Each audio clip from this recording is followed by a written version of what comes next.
Okay, so welcome everybody. This is, of course, Making Money as an Artist. I am Erica Nafisi. My pronouns are she, her, and I work here at Enterprise for Equity as the Creatives Outreach Specialist, which I love to do because I get to support artists. I'm also a graduate of our business program with My Small Business Third Hand Artist Support. Um, Yeah, so that's just a little bit about who I am. I'll be facilitating tonight, but of course we have guest speakers.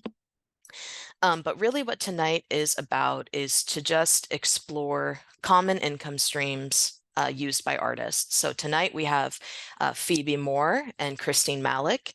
Phoebe's going to be talking about markets, shows, conventions, and Christine's going to be talking about galleries and consignments. So I'm just going to give you the breakdown of how it's going to work so everyone kind of knows what they're in for. So we're going to have Phoebe talk for 40 minutes about, I have a couple questions for Phoebe. And then we're going to actually take a break at 6:55 just so everyone can like use the restroom and get a glass of water and take a breath and stretch. And then at 7 o'clock, we'll start the question portion of your questions that I'm asking you to add into the chat box. And so I'll ask the questions because some of them might be repeated, etc. And then after that, we will roll right into Christine's portion. Christine's also going to talk for about 40 minutes. I have some questions for her. And then we may or may not take a break depending on where we're at or if we feel like we need one. And then we'll ask all of your questions as well at the end. So that's just kind of how it's breaking down. We go until 8:30 tonight. Next week, we're doing it all over again. Same time, same place, same Zoom link. And we're going to have Mariella Luz and Michaela Schaefer come speak about selling products online and grants. So just know that that's next week. I'll see you all back here again then. So before we get into everything, I just wanted to give you all a little bit of context because it's possible that some of you here don't know who Enterprise for Equity is. Enterprise for Equity, we are a nonprofit here in Olympia, although we serve all over the South Sound and up the peninsula in Washington State. And we are here to offer emerging and existing entrepreneurs, veterans, creatives, makers, farmers, service providers, and other rural area businesses, education, mentoring, technical assistance, um, and microloans to advance their skills and dreams in the areas of business development and financial well-being. So that's a little bit about who we are. We have a business program. You can check it out on our website. It's all listed in there. But there is one program that I wanted to tell you all about because it's relevant to all. And it's our last program that we're offering called Artrepreneur or Artpreneur Program, Business Readiness Workshop. So this is a workshop that we have catered to artists for artists. I will be emailing you all the flyer and details on how to register and what you need to do to get into it tomorrow morning after tonight. But essentially, it'll be on March 2nd and 3rd here in Olympia. I do have an information session if you want to join in on Monday at noon. Again, I'm going to email you all this info, so I'm just telling you now, but it'll be written in front of you in the email. And this workshop is, I'm going to read our blurb here just for efficiency because I can ramble on about about it because I'm excited about it. But anyway, in this sacred time to set everything else aside, you'll have fun exploring the possibilities of participating in the creative economy as an artist and maker in business, while in community with others, and a facilitator who is an artist in business herself. This workshop will help you understand the foundations of building a strategic business plan, some important next steps in developing one, and really just understanding the overall realities of being self-employed as an artist. I know some of you have already taken it or are signed up to take it, so right on, but I just wanted to share that info with everyone. Again, I am going to be sending you all an email tomorrow morning that'll have a flyer to what you need to do if you want to sign up and just any other follow-up info that may come up tonight. So that was just a little bit of updates from Enterprise for Equity, but I am like so excited to dive in to tonight. I've been waiting for this, and I'm sure you all have too. I'm just so pleased with both of you being here, Christine and Phoebe, as well as Mariela and Michaela. Y'all are so awesome. So we all are in for a big treat. So we're going to start with Phoebe tonight. Um, and we're right on time. I want to start at 6:15 and we have 3 extra minutes. So nice. So Phoebe, if you want to start just introducing who you are, what your business is, and what kind of art you make. Okay, cool. Hi. I'm Phoebe Moore. I'm the owner operator of Tiny Thunder Design. If you live in Olympia, if you've been to Dumpster Values, I do most of the jewelry that's in there.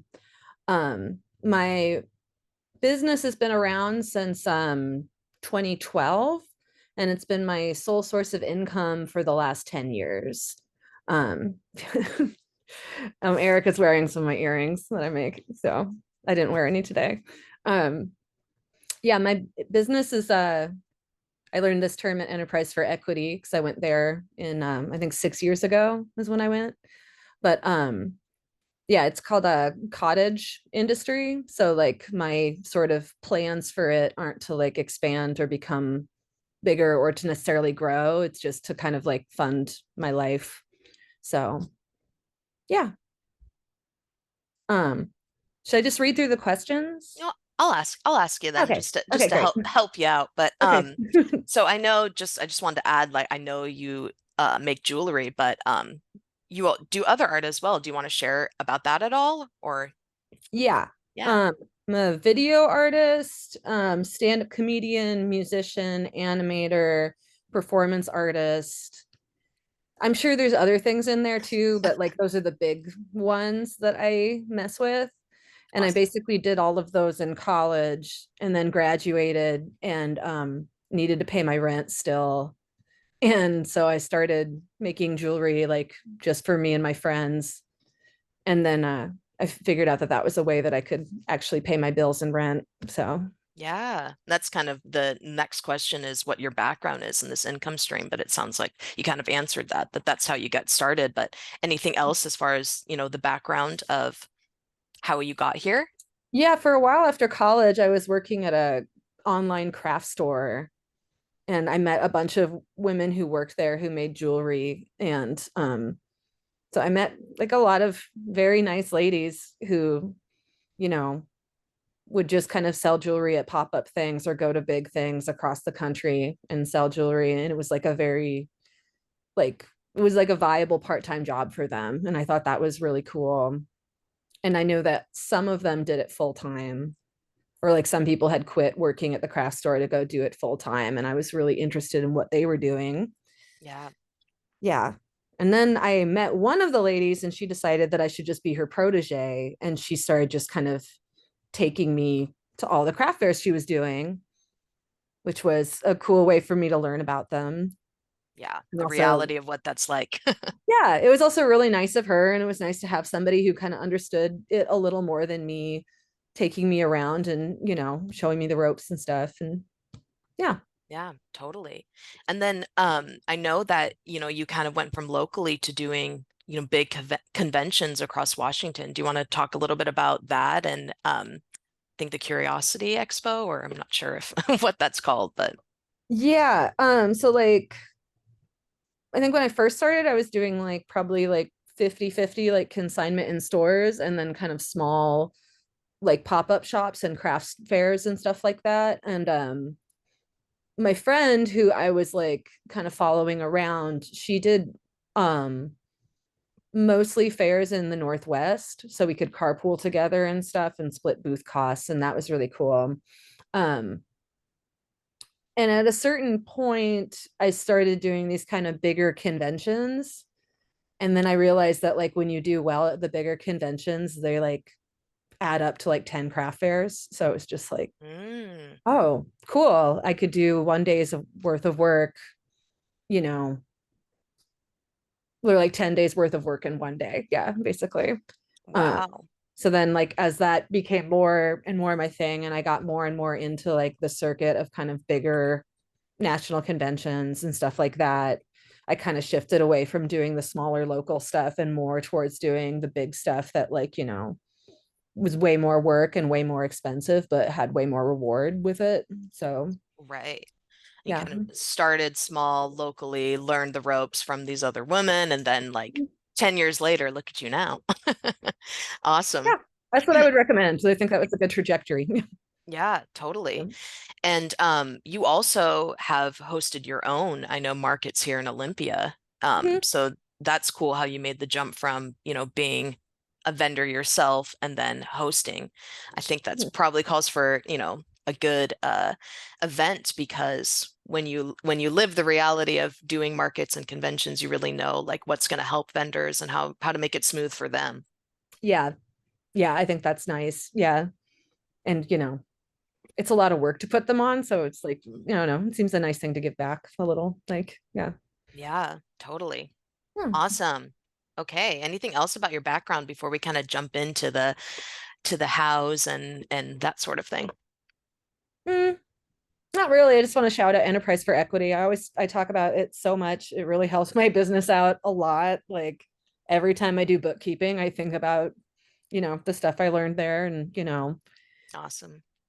they also had me do a like breakdown of how I sell to customers. And I still think about that all the time because I just kind of use the stuff that I learned in that class. So yeah. Awesome. Love to Yeah. hear it. Same here. So Yeah. Yeah.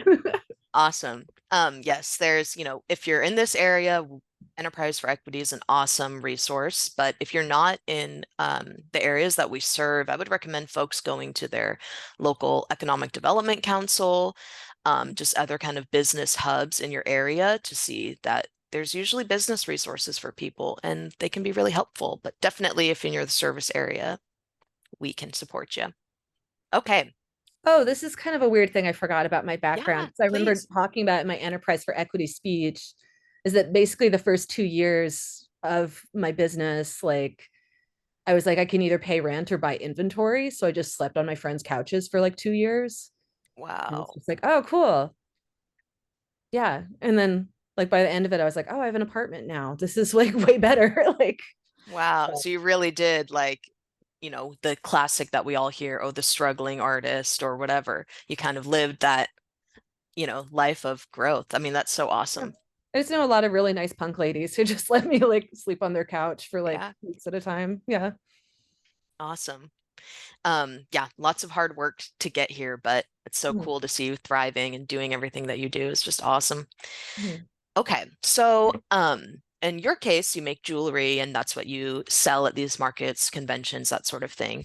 But of course, not everyone is making jewelry and selling. So, and there's a lot of different art forms. We have Mhm. kind of like never ending. But do you have any like tips or tricks or knowledge around what kind of art is best suited for this specific income stream, like that you've seen or that you know of for market shows, conventions? What kind of art maybe does well, or any thoughts around that?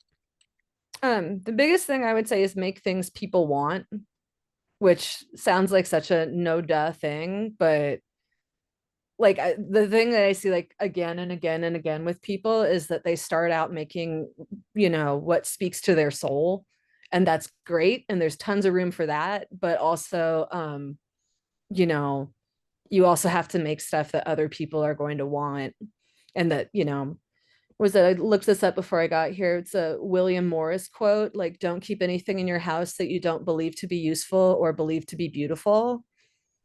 And like customers just do that without thinking, where it's like, if it's not going to be in some way functional to me, or I don't very strongly believe in its like aesthetic value, then I probably won't want to spend, sizable amounts of money on it. And then I'd add to that, like, does this fit my identity, especially with like things like jewelry and clothing and stuff, because people want stuff that like speaks to who they are, Right. which might not be the same thing that speaks to who you are as an artist, which is kind of a weird learning curve. Yeah, so it's kind of Yeah. like know your customer. Yeah. Yeah, know Yeah. who you're. And would you recommend, because some folks, they're just getting started, so they don't really know what people like. So would you recommend kind of starting off, putting what you love personally, and then paying attention to what people are attracted to? Is that would that be a good way to Yes. start? I would absolutely recommend starting with that. And also listen to what customers say. I think that's Mm, like the biggest advice I would give to somebody starting out, because people will totally like tell their sister that is the ugliest thing I've ever seen. And it will not feel very good, but you will definitely learn that, like, okay, that necklace I made was such a huge turnoff that she didn't even look at the rest of the table. And yeah. sometimes that like stings a little, but it is like valuable feedback, Yeah. you know. Or other times somebody will be like, oh my God, this is incredible. I love this. And it's like, okay, if 10 people said that today, then you know you have something that you need to replicate. Totally. Totally. Yeah. It sounds like a lot of trial and error. Yes. And I would really embrace that. I made some really stupid things in my first couple of years. Like, I found a box with like some half finished pieces of mine from when I first started. And I'm like, I do not, like, what was I thinking about how this was going to work? And then I was like, well, I was trying. I remember Totally. I made a bunch of shrinky dink that wasn't good. Like, it just wasn't good, you know. And I know some people who do really beautiful shrinky dink, but it just wasn't well made. And, you know, if I'd stuck with it, I'm sure it would be beautiful by now. But, you know, Yeah, sometimes you totally. make stuff and it just doesn't work. And that's okay. You just got to try Totally. again. So, Like yeah. balance of having fun, putting yourself out there, Yeah. but then also really listening to what people have to say when it comes to like, okay, I'm trying to sell this thing, I'm trying to sell these products. Um, you definitely want to know who your customer is. Mhm. Awesome. Okay. So, you know, jewelry, would you say, because I know a lot of folks, especially folks who paint or that sort of thing, have maybe a 2D product, are kind of unsure about, selling at markets and conventions and that sort of thing versus like makers who have products, repeatable products, that sort of thing.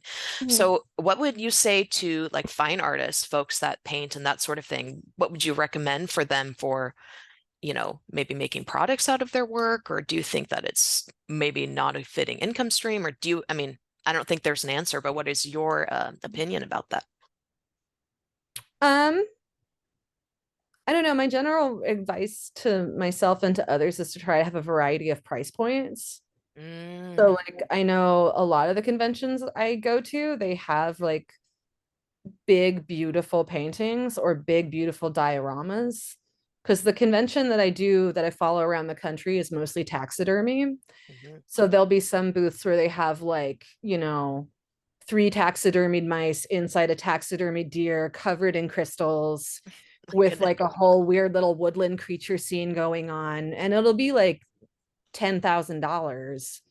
But, you know, they only need to sell one of those Mm, every third or fourth convention and things are going great. But also, a lot of those booths will have like prints of their illustrations or something, or like right, something kind of small that's like in the similar vein and still in their style, but maybe probably didn't take them as much resources or as much time. So right. something where it's I think I listened to like a podcast about fashion designers and how basically they started pivoting towards all making perfume because nobody's going to buy like a $900 dress, or, you know, some people are, but way more people are going to be able to buy like a $40 bottle of perfume. Hmm. So, Yeah, like, have stuff that's like, you know, nice stuff where if like you find the right customer, then you can make a huge sale, but maybe like also some stuff that's a little more accessible. yeah. Cool. So it sounds like less about the medium and more just about the price point having, yeah. Yeah, I mean, I don't know because I'm like I've done little bits of visual art before, and I know that some people, I've talked to some visual artists that were like, I hate doing prints. They are heavy. You have to carry them, Hmm. and people cannot, like, you cannot charge that much for them.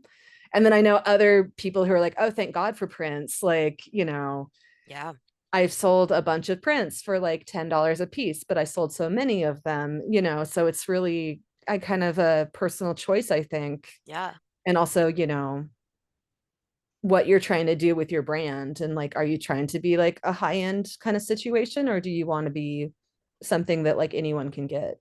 right. Totally. So Yeah. again, it seems like this kind of theme that's coming through is that in this income stream, you have to be ready for a lot of trial and error and kind of Yeah. figuring out, what vein to hit, where that's going to make sense. And I think that's Mhm. good for folks to know, so if you go and do one show, you're not like, oh, this didn't work. Okay, that's it. But maybe try to give yourselves to start small, hopefully with, low cost markets and fairs and kind of start there before you grow and do that trial and error. I would like to repeat what you said because I would super advise to start small, start like inexpensive.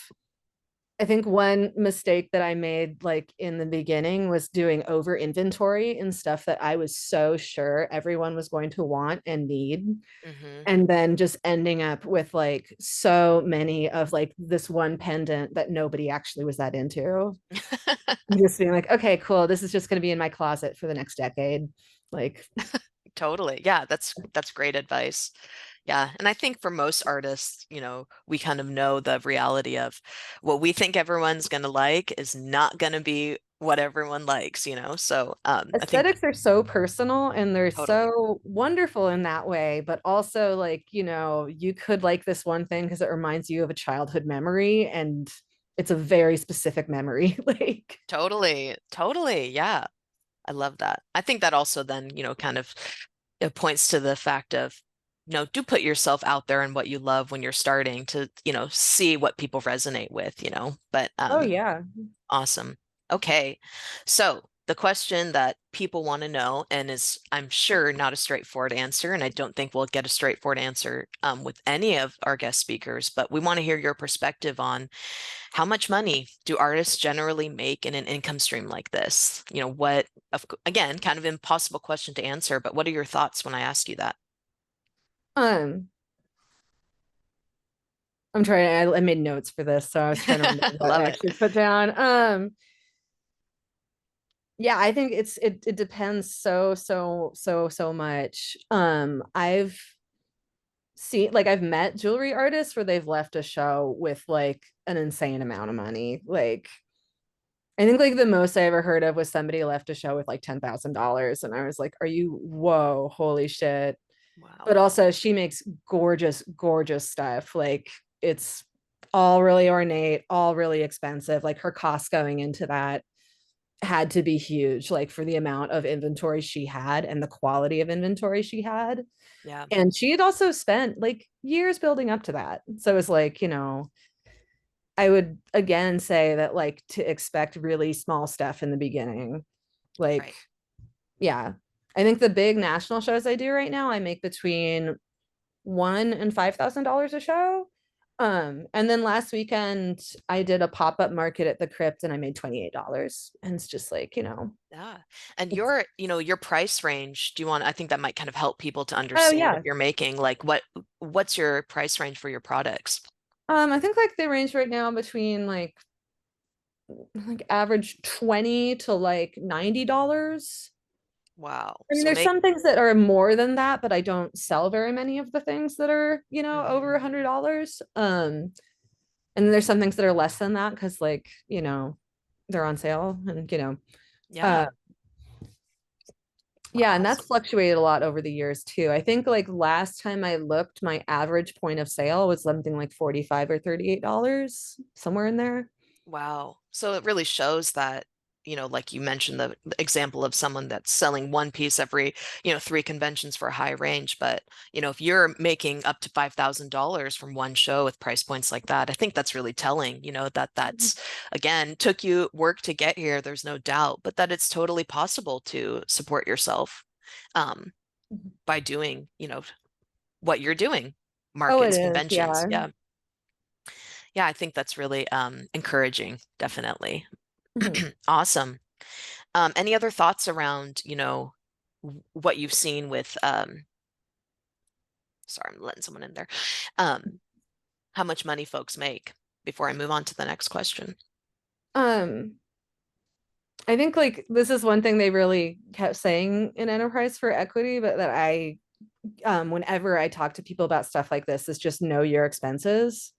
Know And your expenses. Got it. yeah, I think I was going to put this at the end, but since you mentioned this, I'm going to say this now. It's just like, don't bootstrap. Like, that's like one thing I tell everybody when I talk to them about whether or not they should start a business. And this is like a term they used in enterprise for equity that I'm sure that they didn't come up with, but like, I think like the worst example I could think of it is like you quit your full-time job with no savings to open a restaurant where you have to pay rent and you immediately have to start making a profit. Mm-hmm. So just like don't put yourself in that situation. Like I would expect to do kind of like what I do for like a hobby for like at least, 1 to 3 years before you're at a place where you can really like depend on it as an income source. Yeah, so it's kind of maybe use while you're having other work to financially support you, use those first few years to build up what you're doing, go through that trial and error that you're talking about, and, kind of trust in the journey that, it might be a slow build, but, in your example, it's well worth it. So Yeah, do the slow build, like, don't rush yourself, be patient with yourself and have faith in your plan. Like if you totally. have feel like you have a good business model and that like you're making something that people value, like, you know, stick it out, but also don't put it in a place where like you have to be frantic about it. Hmm. Hmm. Because An that is all or also nothing. I've watched a couple of craft fairs where like the people next to me are like freaking the fuck out. And you're like, oh, wow, your whole life plan is based on these plushies that you're making. And I don't think you guys have thought this through. And you seem so nice, but like, you know, Yeah, it I hear seems you. like a very dire craft fair right now. And I don't think that helps anybody. Like, Yeah, no, I think that that's good. And I think too, because we so want to like get it all right at the beginning, that we do put a lot of mhm. pressure on ourselves. So be able to kind of like, you know, relax into it, don't get too frantic. Of course, easier said than done, but it is a good reminder. I think you can always remind yourself, like, be nicer to yourself, especially when you're new at something. Yeah, It doesn't, absolutely. it's not going to be perfect at first. And that's totally great. Like, Totally. Yeah. And I think if people kind of know to expect this trial and error period that we've, now kind of come to realize here is that it might be able to allow you to relax a little bit into it, knowing that, and I think, a lot of our artists are kind of used to that because, with being an artist and putting yourself out there, it's vulnerable, but also you have to deal with rejection on some level. mhm. Okay, so this is kind of a big one, in the sense that it can go many different ways, but what are just some general pros and cons about this income stream, or maybe even just the realities of setting up a booth and getting yourself prepared, like more however you want to answer, but Let me see. Some of the pros are also cons, which is kind of funny because like bring it on. yeah, one of the biggest things I would think of is that the in like inconsistency of income and needing to really plan out like either have like I guess a combination of really planning out when your events are and what you can like educatedly expect to make at those events or having like so much of a savings that it doesn't really matter and you can still pay yourself like I paid Hmm. myself I think like 2 grand a month and that was like through like a lot of trial and error and being like okay like how many events can you do in this month, when are the biggest events, when are the best selling events, when are taxes due, like kind of doing the kind of plans like that and scheduling to be like Yeah. again, don't put yourself in a bad situation and don't, surprise yourself. Um, which is hard. Yeah. It sounds like, Yeah. the business planning or cash flow projections is kind of vital in this situation because, you can show up to an event, expect to make, $5,000 and you just make 1,000. So it's like Yeah. really important to plan ahead. I mean, I think that And that also try probably to cut goes for a yourself lot. some slack when that happens and not, um, you know, not like spiral or anything because Yeah. hopefully you've planned it out enough that like for every event where you're going to do way worse than you thought, you'll have another event where you did like a little better than you thought. And hopefully you can just kind of scale it all together so that it's going to break even. I Right. said that and then was like, oh my God, I haven't bought my plane ticket back from Phoenix yet. It was like, Need to okay, plan. yeah, take your own advice, dude. Yeah.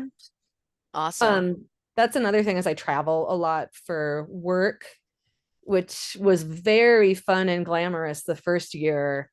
And at a certain point, you're just like, I don't want to go to like, half an hour outside Salt Lake City to eat at a Denny's because that's the only food option that's open right now. Like I want to be at home with my friends and Yeah. So again, kind of that hard work takes a lot of energy to do. Yeah. yeah, and to kind of plan like plan accordingly where you're like, okay, I'm going to be gone for 2 weeks and I'm not really excited about it. So I need to think of something fun to do when I get home that's going to like feel like it makes it worth it. Um, Yeah.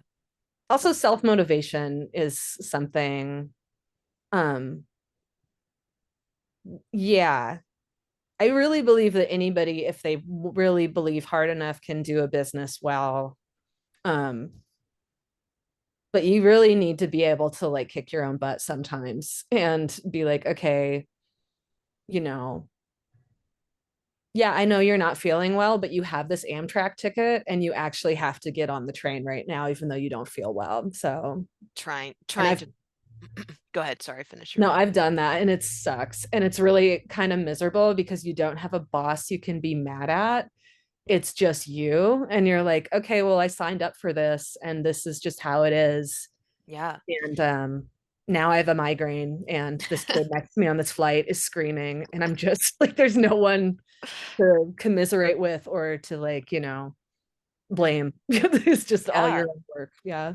Yeah, the realities of, how much energy it takes and how much hard work it is. But at the same time, like you said, with the cons are the pros, you know, how is it as far as like rewarding that yes, you go through all of this, but you're your own boss and you get an offer sort of thing. Oh, Well sorry. worth it or Oh no, it's completely worth it. Yeah.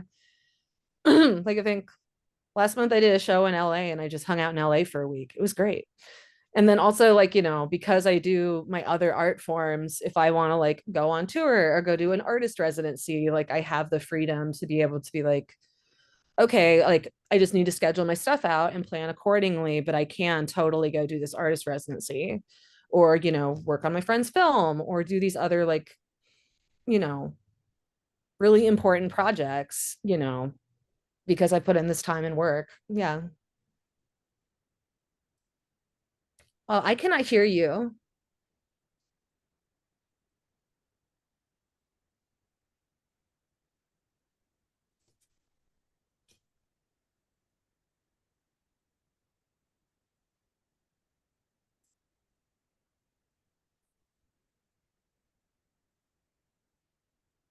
how about now? I can hear you, Brittany. Awesome. This Brittany mic needed to be replugged in. Okay.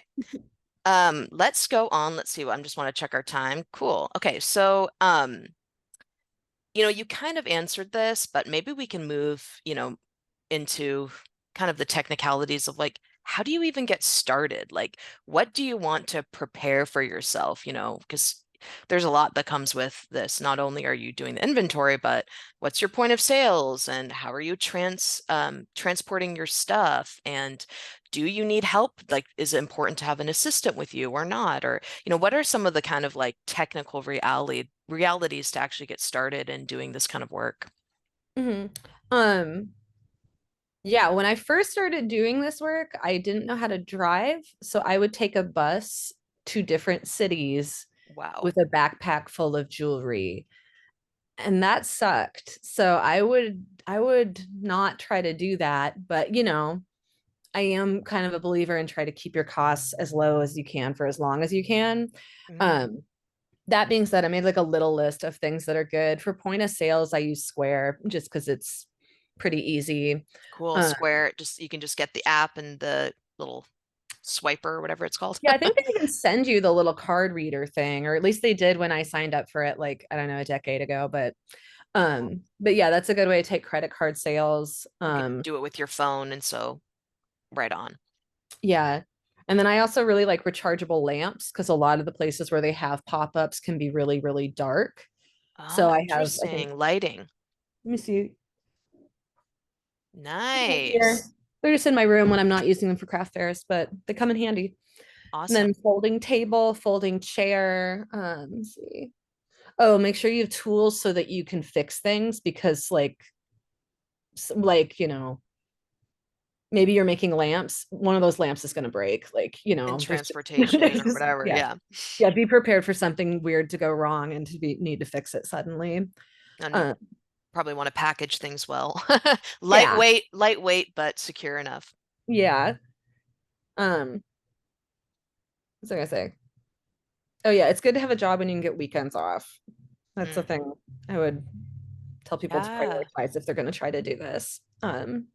That's a good thing of like to think about, okay, what if I'm doing this day job for the first couple of years or whatever, um, you know, as much as we can. Of course, it's not always, of choice, but if you can choose a job that doesn't have weekends, that's a great point. Of course, you're going to be working 7 days a week, but Yeah, we got to fight hard to be artists, but it's worth it. Yeah.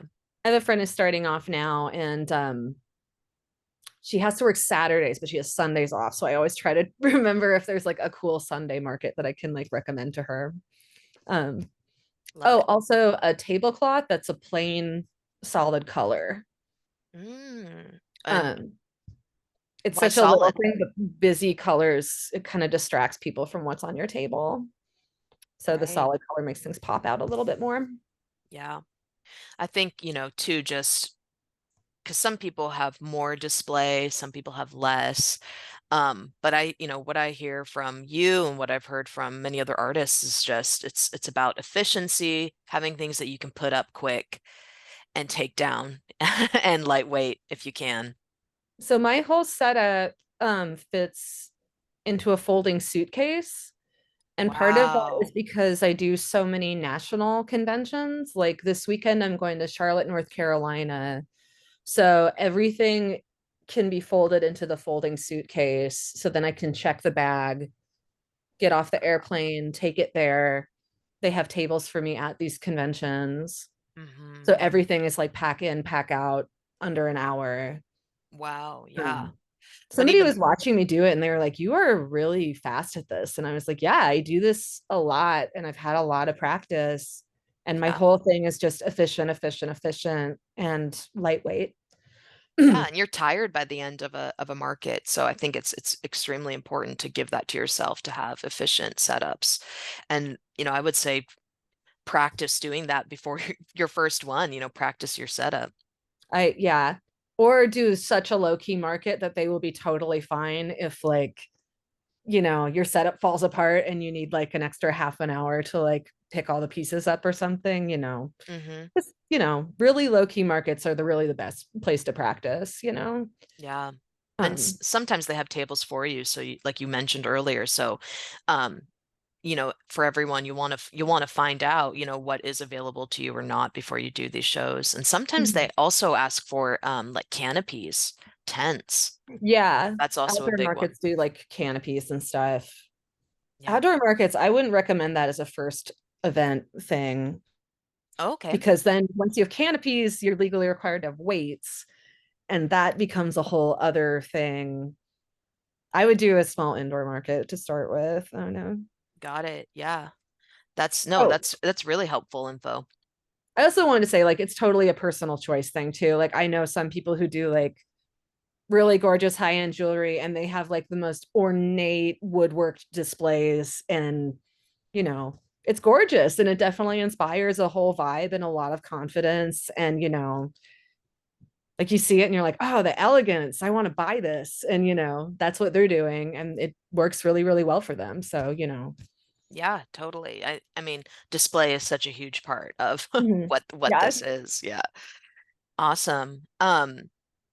Okay, so we kind of answered this second uh question. These two questions I had was how can artists get started in this income stream as well as how does an artist need to prepare for this income stream? So, um, you know, as far as okay, the physical stuff, but what about things like business cards or that kind of material or, QR codes? I know sometimes people have that sort of thing to like send folks to their website or would you recommend like getting all of those things together at first or slowly working into that or any thoughts around kind of, you know, other supplemental, you know, um I would not recommend doing that straight off the bat.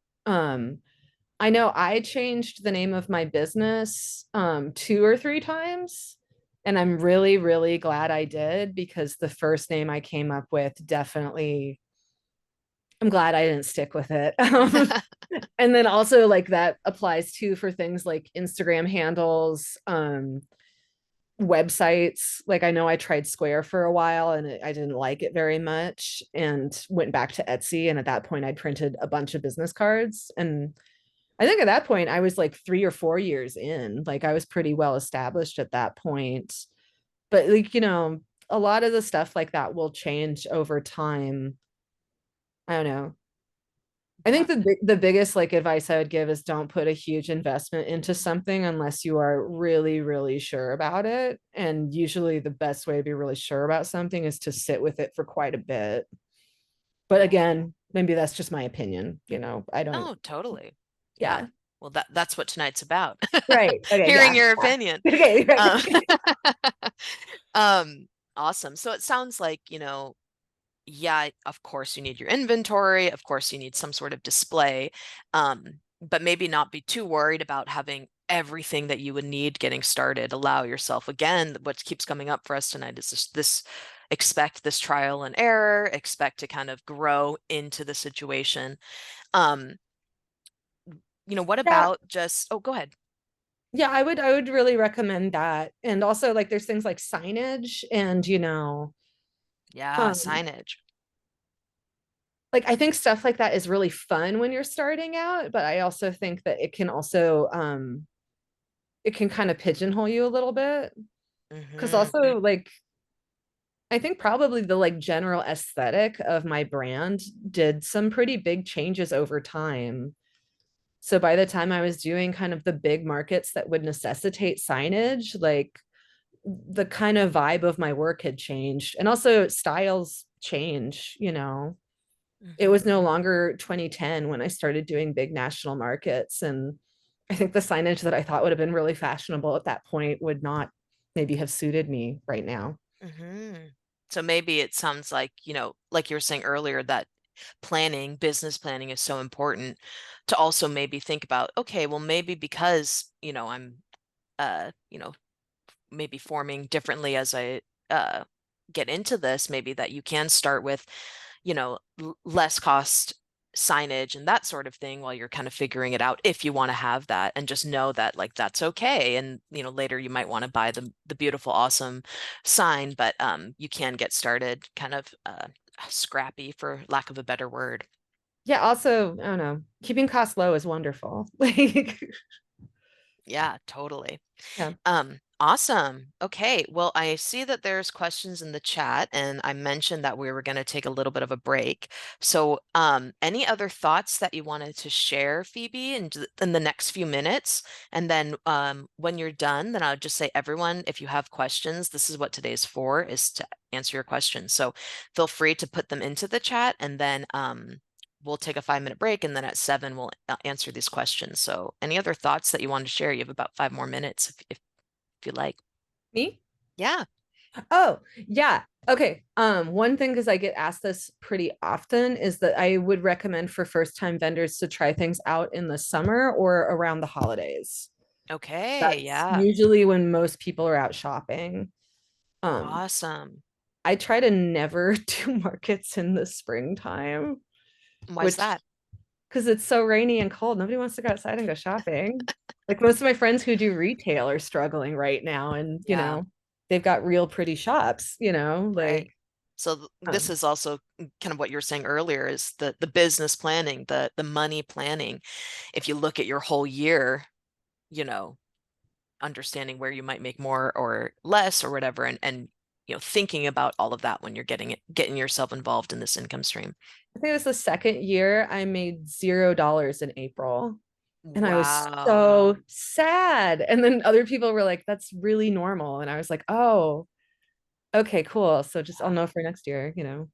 Well, what you just said there and what you said at the beginning, I think is really important too, is, when you're at these or, before or after setting up is to like get that sort of community, find out how other people are doing or what other people have to say and listen to how it works for others too. Like anything, the community aspect can be really helpful.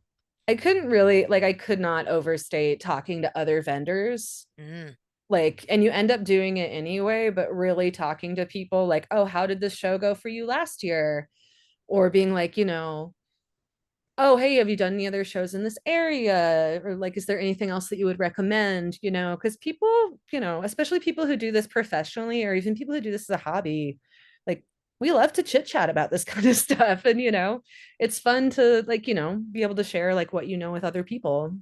And that's great to know too, because, folks who are just getting started in an income stream like this, they might not know like the culture of, what it's like to be at a show. So I think that's really good to hear that, people are going to be welcoming and it's appropriate to go and ask how everyone else is doing. And I yeah, mean, some people have bad days and, not all markets have the same vibe, but like in general, that's why I was like, I'm going to do this for the rest of my life is because like largely it's just really nice people who are really amped on what they're doing. And I'm like, oh, I love it. I like Creatives. this. Yeah. Totally. Yeah, absolutely.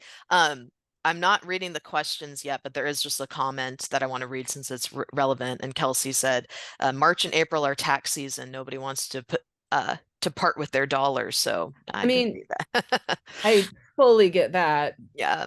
Oh my God, I did not plan this year. Like, Hey, follow your own advice. Always plan. yeah, I will next Awesome. year. Yeah. Awesome.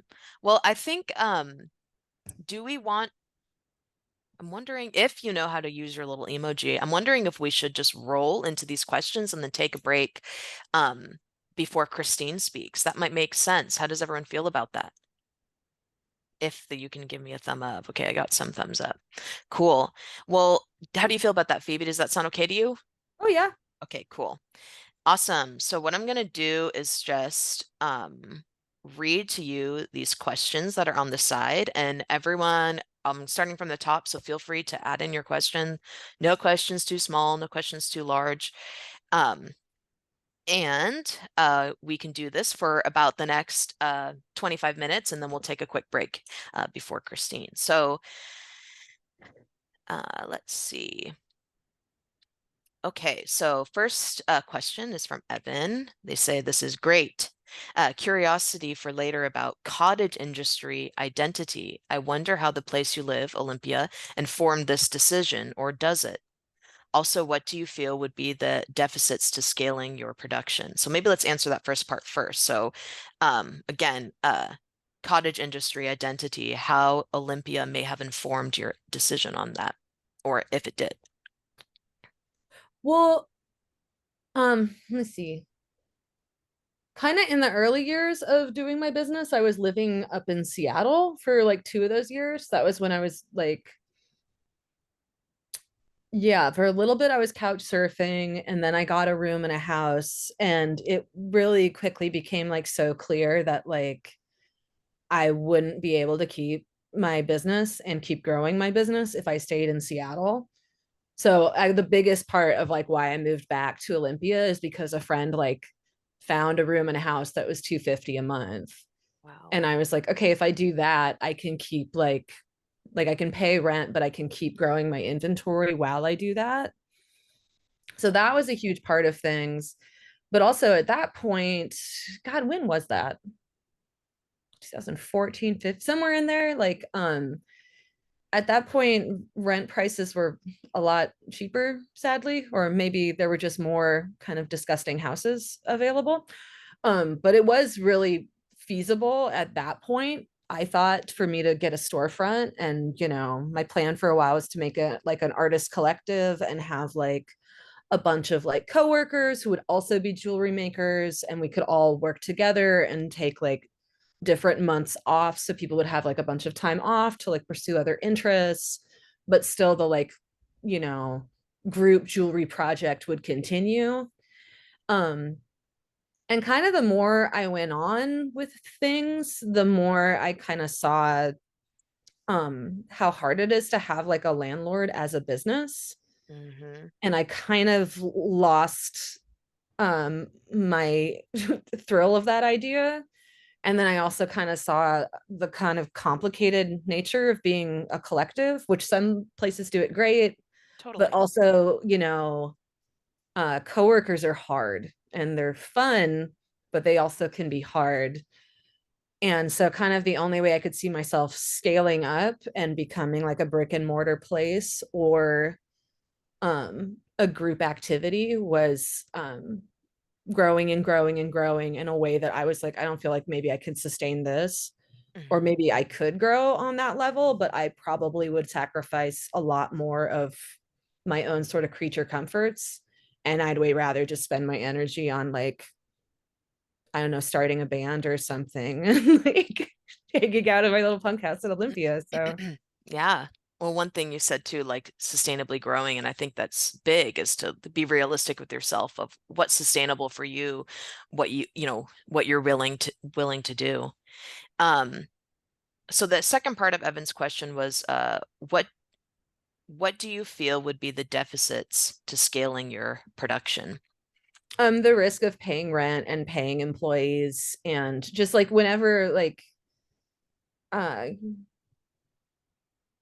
such a slacker answer. I don't want those responsibilities, man. Like, like Ah, that's your reality. That's totally fine. I the think a times that I've lot of thought of people hired, resonate with that. Yeah. yeah, when I've thought about hiring people, I was like, how would you feel about hiring somebody and then having a really bad month that you thought was going to be a really good month? And Hmm. it's like, how would you handle that? Like, would you be able to fire somebody and then being like, no, I couldn't do that? Like, Yeah. Well, I think so it's better to, listen to your own integrity and to your own values, before you employ someone and then, doesn't go well. So, yeah. definitely supporting this kind of slow, steady growth. Also, if Um, you can start stuff with like enough savings that those things are like super like, safe, then that's a totally different story.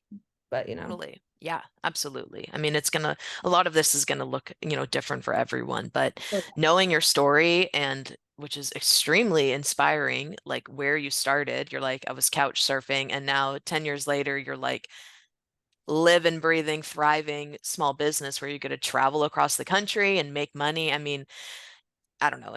I think that, yeah, it's extremely inspiring. So hearing it's such a what bratty yours thing to say, but I remember thinking I wanted to look like I have a trust fund, but without, having one. Like, Hilarious. Okay, let's see, Evan. Just a comment, self-motivation, non-spiraling, accountability. That segment felt like it was about resilience. Love this. I definitely agree that being an artist comes with being resilient. Absolutely. Okay, also, you're so gonna have a mental breakdown at a craft fair at some point. Like that's just gonna happen. Like, well, like we talk about in the Enterprise for Equity program, it's like instead of worrying for that to happen, have a plan for when that may happen. yes, yes. Plan Very for it all. chocolate. Okay, so here's kind of a juicy one. So, for Q&A time, how much are the investments, for example, on the type of show someone walked with $10,000 in sales, or even 1,000 to 5,000 range? What are convention costs? This is a great question. Yeah. Transportation, how much? And so, uh, let's stop there, and I'm going to ask the second part of the question. So, let's talk a little bit about costs of convention and how much it costs to be at the convention itself, but also transportation, that sort of thing. Any insights there? So part of the reason that I love the convention that I do is that tables at them are like I think $120 a table. Wow. And And to give an example, how much could they be up to? Because I know that that's low, but everyone else might not know that. God, I'm trying to remember the one. There was one that I saw in New York and it was a buyer's convention. And that was back when I was focused more on selling to stores. And I think that was something crazy, but I can't remember what kind of crazy. I think it was like a grand to 3 grand or something. It was Yeah. something in there. Yeah. I've And seen it was some at like for like 4,000. just a 6 foot table. Like it was very, very small and like on the fourth floor or something. And it was just like, okay. Um, like I keep saying is just like if you can find something with like it's all such a balance by being like you want to have a ton of people and the kind of people who are going to spend money um and not cost so much money that it's going to just completely eat away at your profits. And it's kind of like a really complicated balancing act to figure out exactly where that lives and to find the right kind of markets where that will be the case. Right, right. I would definitely say be careful with stuff like that because there are markets that I've heard of friends going to where like the buy-in for the market was really, really expensive. And then they got there and no one was there. Wow, And yeah. I've had Do friends be the research, yeah. like devastated by those things. And it's like, well, yeah, that's awful. Like I would not want anyone to be in that position. Totally. Yeah, so it's definitely, you want to know what, do that research, know the range, and definitely, and it also depends on what you're selling, what your price point is, the likelihood of selling versus how much it costs to be there. Transportation, I know for you, you're traveling over the country, but for some folks, it might just be local. So, Mhm. um, but definitely you want to be including that in in your planning on, how much things are going to cost you. But just out Sometimes of I'll think about doing markets I haven't done before if I know that they're next to like a big airport. that's a Like, great, oh, yeah, it's good okay. advice. So if you're comfortable sharing this, let's say, and if you're not, of course, understand, but let's say that, you did a show that you made $5,000 at best case scenario. About how much of that is going to go into, the transportation, the hotel, the flying, the booth fee, that sort of thing on God, it average? really just depends so much because there's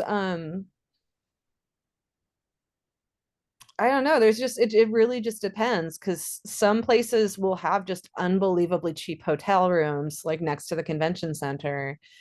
And then Mm, some places it's really expensive to get a room next to the convention center and you're like, okay, well that's a whole problem. hmm. Um and I think like last year I did a market where I made like $2,000 and then I kind of like broke down my expenses and realized that I'd only like profited by like 500. Got it. And I was really bummed because I would way rather have just stayed home and worked on other stuff if it was going to be like that close. Um yeah. Yeah. And I wish I had a more scientific like Breakdown. breakdown I could give, but it's just you really have to just do so much research Yeah, it's gonna be part of it. Well, and and also expect that you're just going to eat it sometimes and it's just going to suck. Like, yeah, yeah. again, the planning ahead. So this is like, big scale conventions, you're here now, but Mhm. maybe putting on your hat of like when you have the bad girl makeover markets or other local small markets, like what should people be expecting the range of a booth fee, or the cost of being a vendor at a small local market, let's like say in Olympia, or how much? Um, well, I definitely wouldn't do anything if it's over $100. That's just a rule of thumb I kind of have. Got I it. don't know. Yeah. It all kind of depends. And it's one of those things where, like, when places, I really kind of respect it when events kind of ramp up the price in accordance to how many people are there. Okay, so Like sometimes they do that. Yeah. a lot of markets do that where they like kind of start their booth prices at like $30 and then next year it'll be $50. And the idea is that their customer base grows as they do that. Sometimes that doesn't work, and then they end up having less customers and more expensive booths, and then people stop going to those. Yeah. That It's happened all to the Geek Craft Expo, which was pretty sad, but yeah, it's all nuanced. But that I yeah. like this rule of thumb that you gave that, once you hit over the $100 period, then you might want to be, doing more research or thinking about if it's going to be worth it for you or not. I would be But cautious, but like honestly, at first, I wouldn't do anything over like, I don't know, $60, like if you're just starting out, like, mhm, because you might not make money your first time or something. yeah, you actually probably won't. And if what you're trying to do is just read customers, like, you can ask like a coffee shop if you can just set up and have your stuff there and you can still read people's responses, but Yeah, so it's more like a lot people of would that get. kind of market research, be expecting that. And Yeah. knowing that if you are going to pay, a fee that okay, if you don't sell, then use that situation to talk to other vendors and pick their brain. Use that situation to see what people notice and touch and look at. And so take Yeah. it as how much would it be worth, just to get that info. Yeah. Cool. Okay, let me just go back to that question. Okay, so the other part of that question, let me look at our time here. We're doing good. Um, how much inventory should you have for a show this size? We're going back to the kind of conventions large. Okay. Um, how much inventory should you have for a large show? Also estimate of display cost lighting. I'm assuming display cost lighting is really going to depend on what people, want for their display. But if you Mhm. want to answer that right on, but I definitely think the question on how much inventory should you have for a show of this size? For big shows, I try to have a lot. And it's easy with like little jewelries, and it's really easy, excuse me, with the kind of display I have. A lot of the way I have my display being so simple is that you can really put so much stuff on the table at once. So that Mm, there's tons of stuff for people to look at. So that way, if you like, you have a lot of inventory there, and if you can just keep putting more stuff out. So that's one thing I like about my way of doing setup, yeah. is that it kind of maximizes the amount of inventory that customers can see at one time. Mm. I generally at this point have usually like 3 to 4 times the amount of inventory that like I will reasonably sell. Oh, that's But I've great also been ratio. around for forever, and there's some stuff that's just never selling.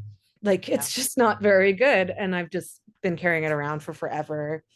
But yeah. I try to really have way, way more than I could ever possibly need. And I even bring backup things to work on, so that if somebody wants the little pearl handle knife necklaces and that's just selling like crazy and I've run Right. out of them, I can just start making more while I'm there.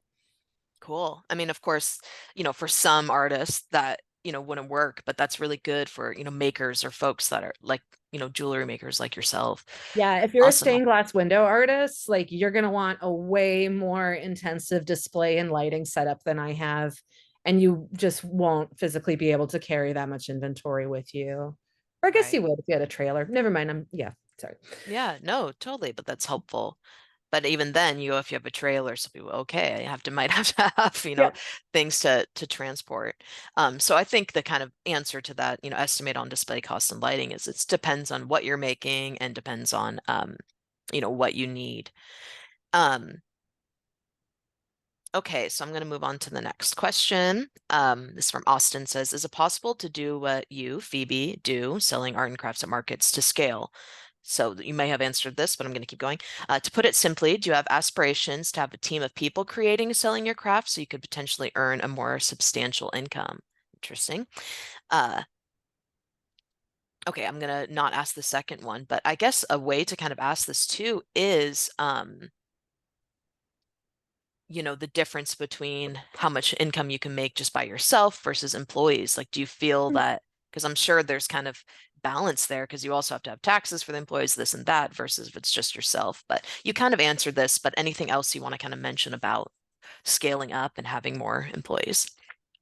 Um, I don't know. It's something I used to really enjoy thinking about, but I've really kind of gone off it and not super interested in it. Um, Especially because I've watched like other businesses, like especially other jewelry businesses, kind of try to scale up and seen it not go well for them. Which also, those people are just completely different people and have completely different plans for their business and think like kind of do problem solving differently than I do. So it would be a different situation. Right. But it's one of those things where you kind of see somebody like, sign a lease for a space and, what the actual realities of that are. And it definitely kind of takes some of the romance out of things. Mm-hmm. And yeah, I think if anything at this point, I kind of would just like to do, I don't know, more, maybe more high-end jewelry and then kind of grow my business financially in that way Raise your instead of prices. doing Yeah. it. Yeah, like have stuff that is a little bit more high end instead of having um I just, I just don't like overhead. I just don't like it. And, Yeah. that's a personal choice, but it just I don't trust it and I've seen it go bad. So, Totally. And I agree. It's definitely going to be something personal to folks. Mhm. But I think what we can get out of what you're saying is, don't just jump into that thinking, oh, that'll definitely help make me more money. Do that research, give yourself time, feel out what you really want to do, that you can be successful and keeping it, individual without having to scale up in that way. But, Watched of a course, couple some people might wonderful want people to. I love feel like trapped in retail before. And I'm like, yeah, that's some Yeah. psychological horror shit. Like, you know. Oh my goodness. Yeah. Yeah, definitely. There's realities. Mhm. Okay, another question. Are markets where you make oh, would be are markets where you make most of your money, or do you use markets mostly to market yourself in new areas? So, the first question, is this your main source of income? Oh yeah. Oh, by a huge shot. Yeah. When I was first starting, it was like I think like it was like a pretty even between like Etsy sales, consignment through stores, and markets. But that was mostly when I was doing like really pretty small pop-ups and stuff. And then over time, like I just, found the markets that worked for me and kind of found my audience a little bit better. Um, and now basically I don't really do online sales anymore. And I basically only sell to the stores that like kind of have been with me from the beginning where I really, really love them and Yeah.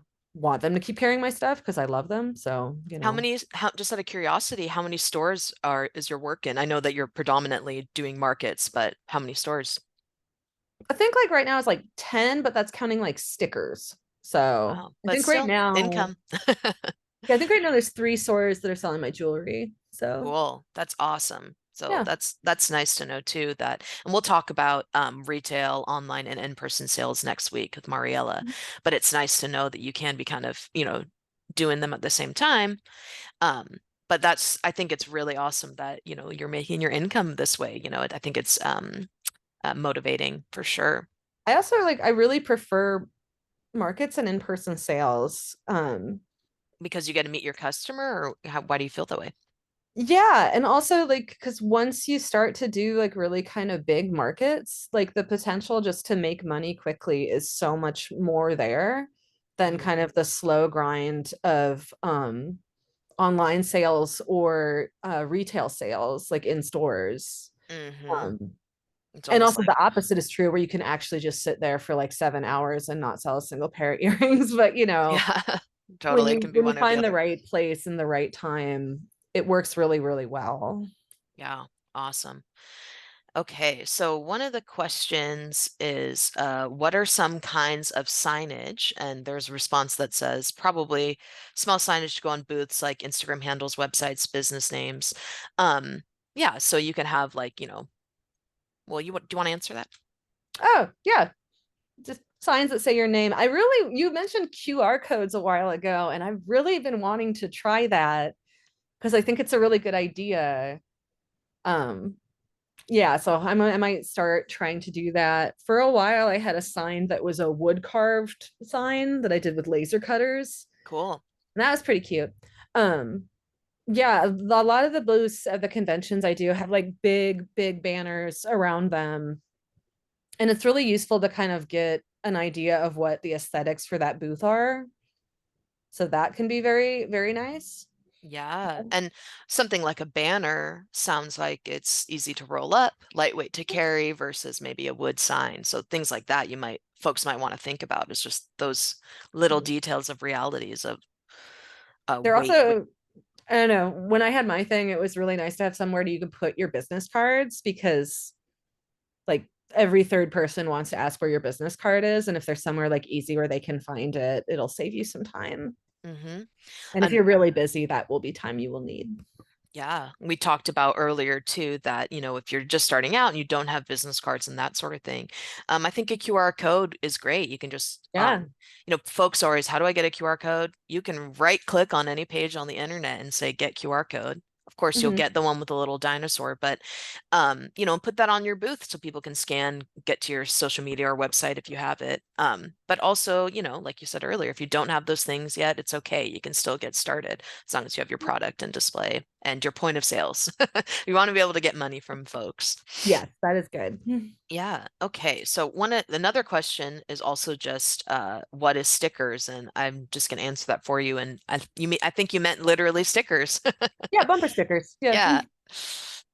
Which I'm sure Christine will mention, but stickers are a surprisingly awesome way to show your art and to make sales. People love to buy stickers and support, so I'm just going to give that shout out on the sticker front. Oh yeah.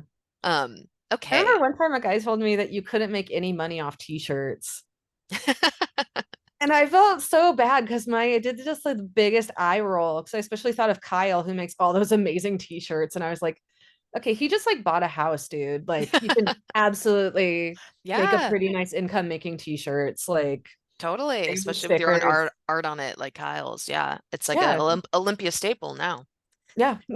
Um, okay, so here's another question, and then we have about 3 minutes left. Then we're gonna take a 5 minute break, and then at 7:25 we're starting with Christine. I'm trying to keep us all on a roll here, but this last question is when working markets, are you? Oh, sorry. When working markets and you are engaged in a sale, what is your trick to not losing further sales from other interested customers? This is an awesome question. I love this question. So if you're busy with one customer and there's other people looking at your stuff, do you have any tips or tricks about how Want to to hear my handle that? trick? I lose other sales. Like it's a big bummer, but I totally Yeah, because the problem too is like you can hire like you can either hire people or have like a friend come hang out with you and help in case it's so incredibly busy. yeah, But then if you bet on that, it yeah. So your timing will be off or something and yeah, so I end up doing them all by myself and usually when I try to train people for helping me, it's so kind of intensive to like help them figure out what to do that I just yeah, end up doing it myself anyway. I yeah. have That had people do lines, and sometimes that will work. right. But generally speaking, I found, especially when people can see that I'm busy, that people are nice and will wait and, will see that I'm busy. I Yeah. did have one lady get really huffy with me, but also I was like, I don't want you to have my necklace. You're mean. Like, you know, Yeah, sometimes it's the universe, but yeah. um yeah, totally. So I think that's definitely this is like I think really common. And if you're going to have someone come help you, a friend, I think definitely it's important that if you can explain as much as you can to them, about what your work is because people are going to ask what's the metal made out of? What is this? That sort of thing. So if you do have assistants, you want to make sure they're kind of well equipped to be able to answer those questions or maybe you put them on the point of sales so you can be answering the questions about the work. But yeah, that's definitely a big reality about when you get busy. I had my Um, friend Chloe work for me on Halloween, and wow, she was a pro. She did like the most amazing job. And I was like, man, I would yeah. hire you in a second. Like, Yeah, so it's not just anyone can come help you. You want to think about, or especially if it is a friend that knows your products or someone that maybe buys your products or something. Um, so this next question is any luck in finding eco-friendly stickers? If you don't have an answer, I'll also ask Christine this because Christine might have one, but do you have any thoughts or do you know anything about that? Finding eco-friendly stickers? oh, I feel like I did once a long time ago. I've been going through the same sticker company for like the last 12 years. And I remember there was a research process, but I don't super remember what my findings were. So Christine might be a better stick spurt Cool. than me. Yeah. I like that word. I wrote it down. I'll ask Christine. So we're at 7:20. Does anybody have any last minute questions? Throw them in the chat. But if for some reason anyone is in this group and doesn't have access to the chat, let me know because we still want to hear your question. Okay. Okay. Uh, we got a thanks, Phoebe. Great info. We hope that this was helpful. As far as market shows conventions, I think, what we've learned here is there's going to be a lot of trial and error. You want a business plan. You want to kind of look at your whole year and just know that, you know, you'll learn as you go and don't expect to have a, awesome first time doing it, but find out what's worth, find out the low cost, what's worth your while to go and do the research. So any last minute thoughts, Phoebe, before we take our break? No, that was a good summation. Okay. Yeah. Right on. Um, Okay, Phoebe, Tiny Thunder Jewelry.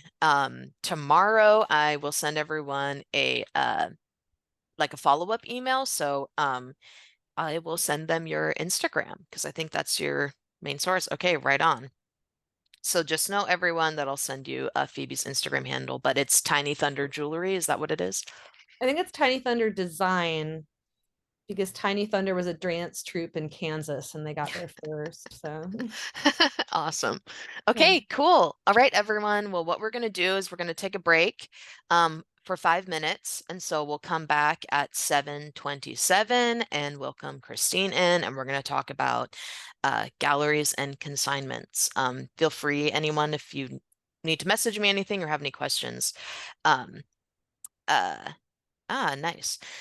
Anyway, feel free to add it in the chat, but we'll come back at 7:27. So go stretch, get some water, use the restroom, and I'll see you all in just a moment. I am gonna turn off my camera, but I'm here. Thank you, Thanks so, everybody. thanks so much, Phoebe. You're Yeah. awesome.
Hey everyone, it is 7:27.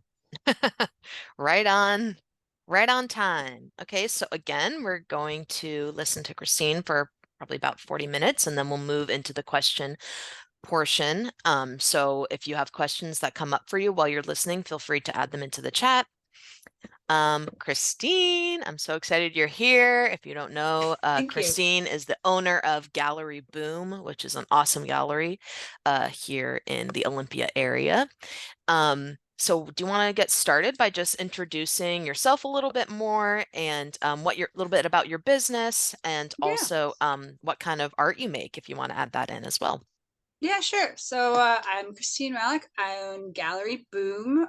We're located next to Dirty Dave's Pizza over on Martin Way. We've been around for 9.5 years, and we Woo! are celebrating that this month.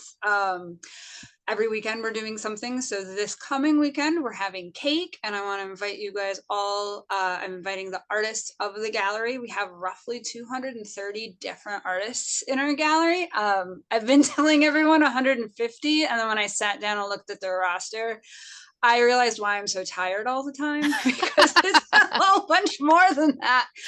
Um, yeah, most of our artists are from the South Sound. We'll talk about stickers and my sticker obsession. I'm sure plenty. We do have over 2,000 different stickers at the store from about 150 different artists. Most of them Wow, are Western states. I do, and we'll talk about, I prepared for wholesaling as well, that's because I think awesome. it's something that dovetails into consignment. Yeah, And like Phoebe was saying, so much of it is temperament and so much is like what you want your business to be.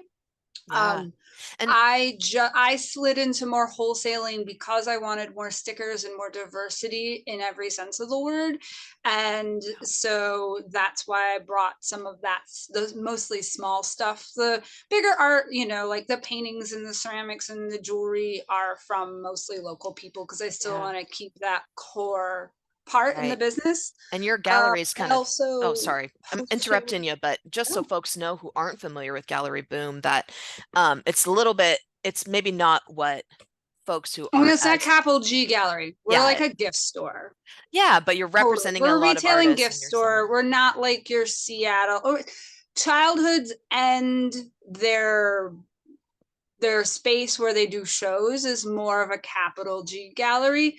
This Yeah, area doesn't really warrant having one, to be perfectly honest, unless it's like part of a museum or something. right. And, you know, the reason why because a lot of galleries are like yours where they're showing a lot of artists and they're selling work. And so that's kind of why we wanted you to come speak because it's a little bit more likely to be making money in a gallery that's selling the way you are than you put stuff up on white walls. So I just wanted to get that Yeah. perspective for everyone so they know what type of gallery. But anyway, take it away. Keep telling us about the art you make and your Yeah. business.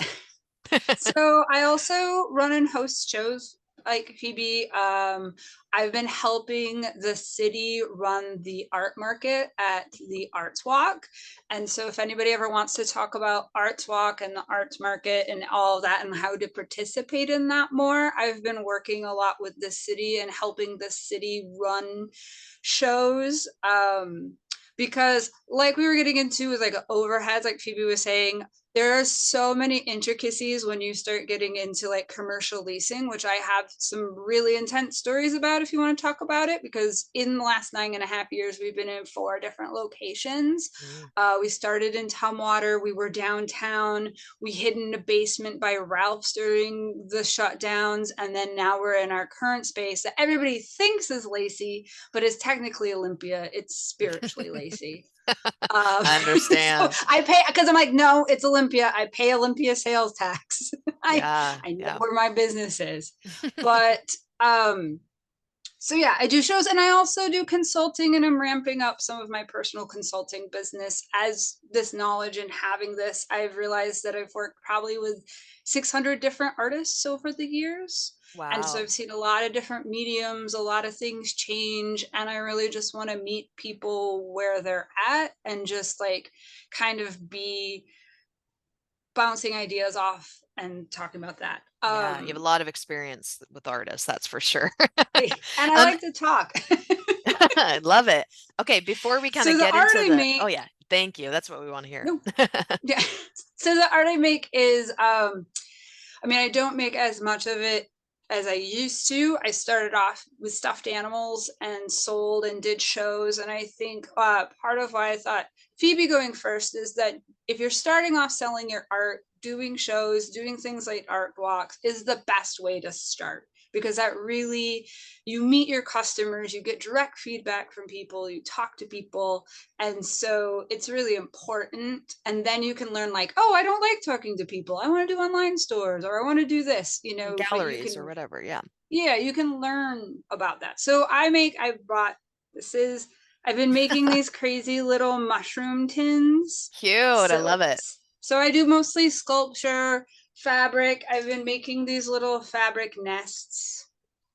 Love So it. these will all be at the gallery shortly. Um, Awesome. Hey, a perk of I, having your own galleries, you can show your stuff. yes, I mean, yeah. And It 150 definitely other makes it worth it. artists. So yeah. Awesome. Cool. So, okay, let's kind of get into it here. So, um, the next question that I have that I'm asking everyone is, what's your background in this income stream? So maybe you can talk a bit about um, your experience with galleries before you opened your own and maybe Yeah. why you opened your own. Well, I kind of fell into it, but as when I was making my stuffed creatures and stuff, and I got really into it, and I was doing a lot of shows, and then you do the Christmas shows, and then you get your feet and you do like some outdoor shows and stuff. I started, some people might remember Matter Gallery. So Matter Gallery was really cool because I was making stuffed bears out of old sweaters, and they were all recycled gallery. So they were here for about 3 4 years, and I was with them that whole time with Joe, and I did pretty well. And then during that time, Splash Gallery, I was one of the original 9 co-founders of Mm, Splash Gallery that's still co-op kicking. gallery. Yeah. Yeah, and I was down there for 3 years, and that's a collective gallery, and that's its own definite kettle of fish. But at the time, I was also working as a staff member at the co-op, and I was a little collectived out, and so I just didn't need that many. But I left because I was like, wow, this is like a set. There's the different, and we can talk a little bit about the differences. Being in a collective gallery, you have more responsibilities, but you also have the possibility to get more income, arguably. So what it's is a it's a collective difference. gallery in case for people don't know what that means, what a collective So gallery is? collective gallery is generally a group of artists who decide to run the all the levels of the business together. So when you're a small business person on your own, like a sole proprietorship or something, you do everything. When you decide to go in, a lot, there is a very tried and true business model of collective art galleries. Splash, there's one on the west side by the mall called the Artist Gallery. um, they've been around for ages. It's kind of where everybody has a job. So like I wrote all the checks. My job was to like pay the rent and pay the people. And you have to work. So you have to, at the time, you're paying in, you're working time, but then you're usually getting a higher percentage. So we'll talk about splits. So you're usually getting a larger amount of money back, but you're also putting more time and effort. It's a commitment, you know. Right, right. So Splash was great, and I'm really proud that they're still going strong, and that's pretty awesome. I worked at the food co-op, and so I was also a grocery buyer. I was a dairy buyer, so that's where my wholesale, and I learned, like, some people might know Coconut Bliss, the ice cream. We were Mm, one of their very first stores to buy their stuff. They would drive it up themselves in like milk crates. And so seeing giant corporations like that, I mean, they've sold it out for millions of dollars now. Same thing with Greek Gods yogurt. Talking to those types of producers, though, even though it's food, not necessarily art, seeing that evolution of, I want to make vegan cheesecakes and go and then sell their business for multi-million dollars to a huge corporation, if so you choose. I feel really lucky to learn that level of capitalism in like one of the most groovy, uncapitalistic situations. And yeah. so I take that knowledge, but I also feel like Gallery Boom was all of that ambition that I couldn't show in a collective space Mhm. bursting out of me. And so Yeah, I feel very grateful for that time and that education, and then the education I've had with Gallery Boom so far. I've cool. also used to do a lot of art shows back in the day, and I've had my stuff in various stores across the country and Tacoma and Seattle and various places as Right. well. So I've both been a buyer, sold stuff, made stuff. I've kind of hit all the different angles over the years. Right. So, you kind of, my next question was be your background, but you kind of gave us that. So I'm kind of curious as, you know, my next question is what kind of art is best suited for this? So maybe like, what did you learn or what, you know, Mm-hmm. because you experience so much of this yourself as being an artist, being in different places, you have that angle when you're accepting artists, when artists Mm-hmm. come, and we'll talk later in a bit on, what artists should do to prepare to apply to a gallery or whatever. But Yeah. um, when they're coming to you, do you have like insights on what you're like, this does really well in a gallery, this doesn't do as well? What are Mm-hmm. your thoughts there? And I'm sure it's a big question, but go ahead and try to So my view tackle it. on a store, like a gallery, if you're going to sell your stuff, is to find the store. It's not necessarily your stuff that fits the store, but the store that fits your stuff. Mm, So it's like when you're coming to Gallery Boom versus like Splash or one of the other ones, you can like go and visit a store and think of like, what are your price points? Like I had this woman come to me and she made these gorgeous glass blown flowers that just had all these beautiful pieces and all this time, and glass is a very expensive medium, and she just like, and they were stunning, and she's like, these I can't sell for less than $475 a piece. And I'm like, absolutely, but that's a very high price point in my store. yeah, Like for that's Olympia. the ooh piece. And I was like, but if you go, I told her, I said, go to Seattle, go to the where the gardens, where the conservatory gardens are. There's garden stores all over there. Those people have all the money in the world. They will gladly, like, that is your customer base. That's who's going to pay for that. Or go to the ocean where people, go find that kind of store. Yeah, market So research. I really suggest to people that if you have this stuff, like you go to Gallery Boom and you buy things at Gallery Boom and that's your price point and you have things around that, then great. Yeah, come and talk to us. But if you have $1,000 paintings, that's our top end. Those aren't the customers that come to my store, but there are lots of stores that those customers come to. So doing some of that research, Yeah. see, I wrote it down. Like, what is the theme? What is the price point? What is the location? Like, I really encourage people to take advantage of their vacations to turn them into business expenses, Mm, because great. your grandma lives in Madison, Wisconsin. Madison, Wisconsin is an adorable little tourist town and college town. And so you go there and you can write off an afternoon walking around downtown looking at stores, Right. Doing because that we can research, ship so huge. much stuff now Mm-hmm. that that's like not an issue, Yeah. So it's you like know? always have your eyes open for the research. And I think you said you were going to mention this, but part of that research is also finding about, and maybe, and you can save this, but a lot of what people want to know when it comes to galleries is how much is the gallery going to take Okay. of my price? So be prepared. 60/40 is what we do, and that's a very common price And of generous compared. 50/50 for some, 60% for the artist, 40% for the gallery. And because also, like with my gallery, we pay your sale, we collect and pay the sales tax. So you don't ever have to worry about that thing. That's We awesome. also put your stuff on our website, we sell your stuff, you drop off, like the artist's responsibility. And that's the biggest thing. If anyone's going to catch anything from this, is realize what your expectations are. Like check in what Mm, your expectations are and what they expect from you, and getting it in writing and signed is in your best interest, especially when you're starting off, wow, because yeah. there are so many horror stories of people dropping off stuff at galleries, especially before holidays, and then they, collapse, and you don't see your art and you don't see your money ever, and you don't have any recourse, and you don't have anything in writing, and you have no way to prove they have your Wow. stuff. So you Like, really want to make so sure many there's a horror contract. stories, and I've experienced that myself. Wow. So you want things in writing. You want to make sure that there's some sort of contract. You want to make sure that you're very clear on what the situation is and, they communicate that well and you have an understanding with the Yeah. gallery.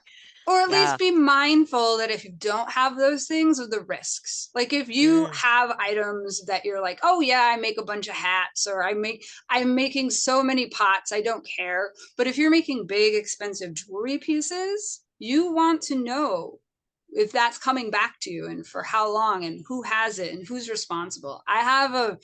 I've been working on the same one page contract for years, and I try to make it really clear. I personally also meet with every artist for an hour before, just to make it clear. Because when I first started the gallery, when we were in Tumwater, I had this really kind of jarring but important interaction where this lady came in and she was so mad at me. She was livid, and she came in all full of juice, and she's like, I'm not making enough money. Like I was stealing from her or something. And she's like, I need to make at wow. least $300 a month to be in this gallery. And I was just like, lady, we don't even make that much in sales. What are you talking about? And so Yeah. when I heard her, what she was talking about, and then because she was a person who made soaps that were in the really cool, they were like in the shape of sweets and stuff. And there was this table, and she had all of her things in these jars. And I said, okay, I hear you, but how much is everything on this table right now? Like it was a full display, and she was selling things for like $3 to $5 a piece.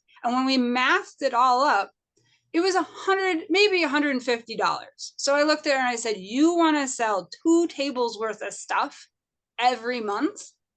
And you're Mm, putting it all 100% on me. And then she realized, because you talk to your friends and your family and you get this thing in your head, and then you don't really always think about it in a practical term of like, well, that's 2 whole tables worth of stuff. Is that feasible? Is that a good expectation to have? And she calmed right down when she realized. And I was like, well, how are you getting people in here? If that's your expectation, don't don't hand a store things and say, here, make me rich. right. Because somebody who runs a brick and mortar store, they have so many things going on that they're thinking of the big picture. Right. My job is to shout gallery boom, gallery boom. Anybody coming in buying anything is a win. If they're buying Totally. your stuff, that's not necessarily my concern. Now, I want to help you if you come to me and say, hey, Christine, my sales aren't really where I want them to be, or what can we do, or whatever the thing is. Right. I'll do my best to like take time to talk to you about. I'm not always, I mean, just know there's some people here who know I'm not very good at always getting my emails, but I read them all. I don't always respond quickly. Um, but it's one of those things to realize that when you have, so to answer that question is to find a store, like what is your expectation? Is this something that you need to pay your bills with? Or is this just a fun experiment that you're like, hey, let's try it so I can learn? It's kind of like what Phoebe was saying with starting with like little, like I would always suggest like a holiday show or Hmm. arts walk or something that's a real low bar. And then it's the like, oh, if there's a store, like if you know somebody or if you know another artist who sells stuff, that's a really good place to start. Yeah, So yeah. sorry, that's So my cat. I She's like this, like, big, like, know what your expectations are, like, get really clear on that. And yeah, dovetailing with what Phoebe said of do your market research, that sort of yeah. thing.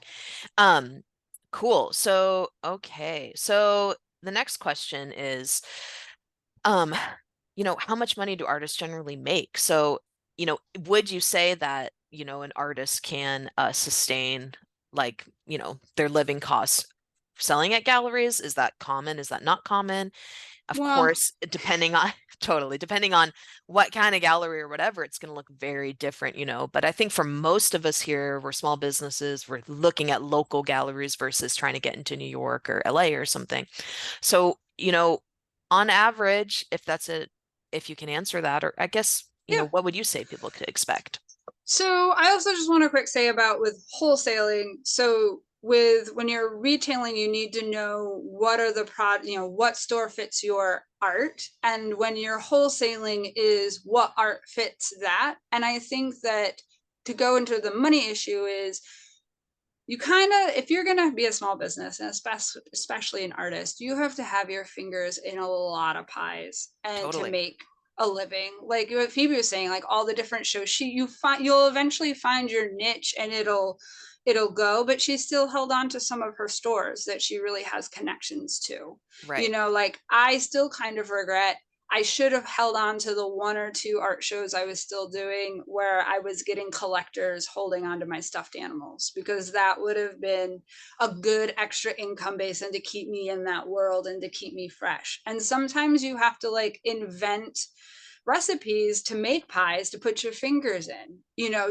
because it really just depends. Like, do you have a day job? Do you have a partner who pays for everything? How much money do you actually, like, this is where the E for E stuff comes in really important, where Yeah. it's like, is this a job that has to sustain me? Because yeah, one art gallery in a few shows isn't going to do it, buddy. I don't care Right. how cool your art is, Well, it's realistic. We got to know that we can't Yeah. expect that. Yeah.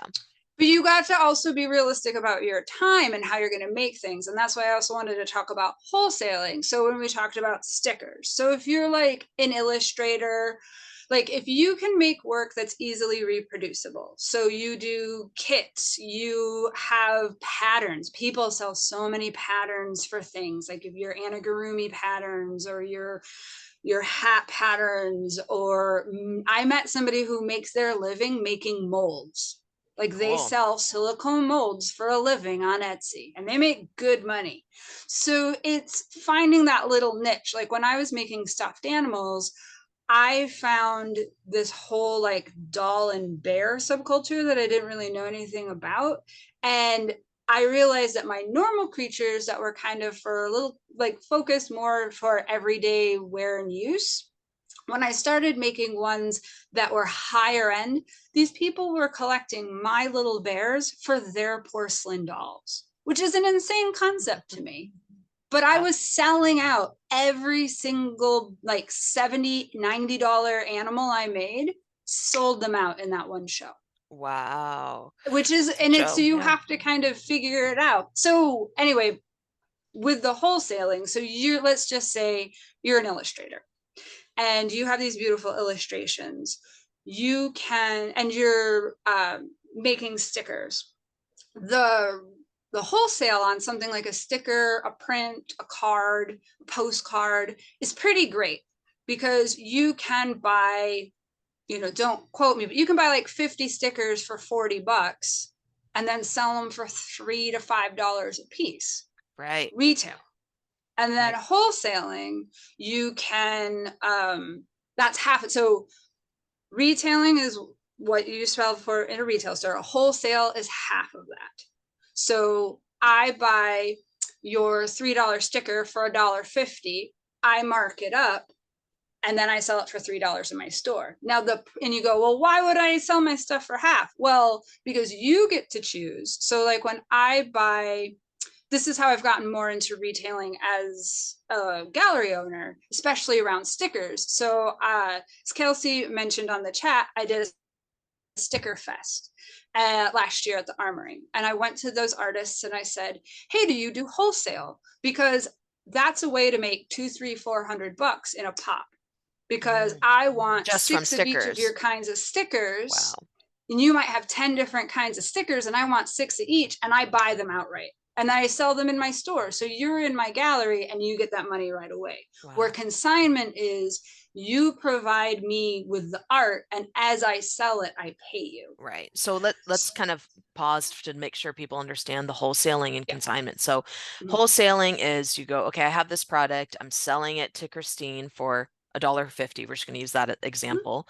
And now that's yours, as the gallery, now you're going to sell that product and then, you make the money and, you pay them when they're selling at that wholesale. But as a consignment, that means you're bringing maybe a painting to the gallery and you're going to hang it on your gallery walls, and the artist isn't making any money unless that painting gets sold. If it gets sold, they get 60% of that, you get 40%. So I think it's also important for folks to know which, consignment or wholesale, and do the research between what makes most sense for them in those two products. But yeah, I just want to make sure we, folks can know that there's two different things here.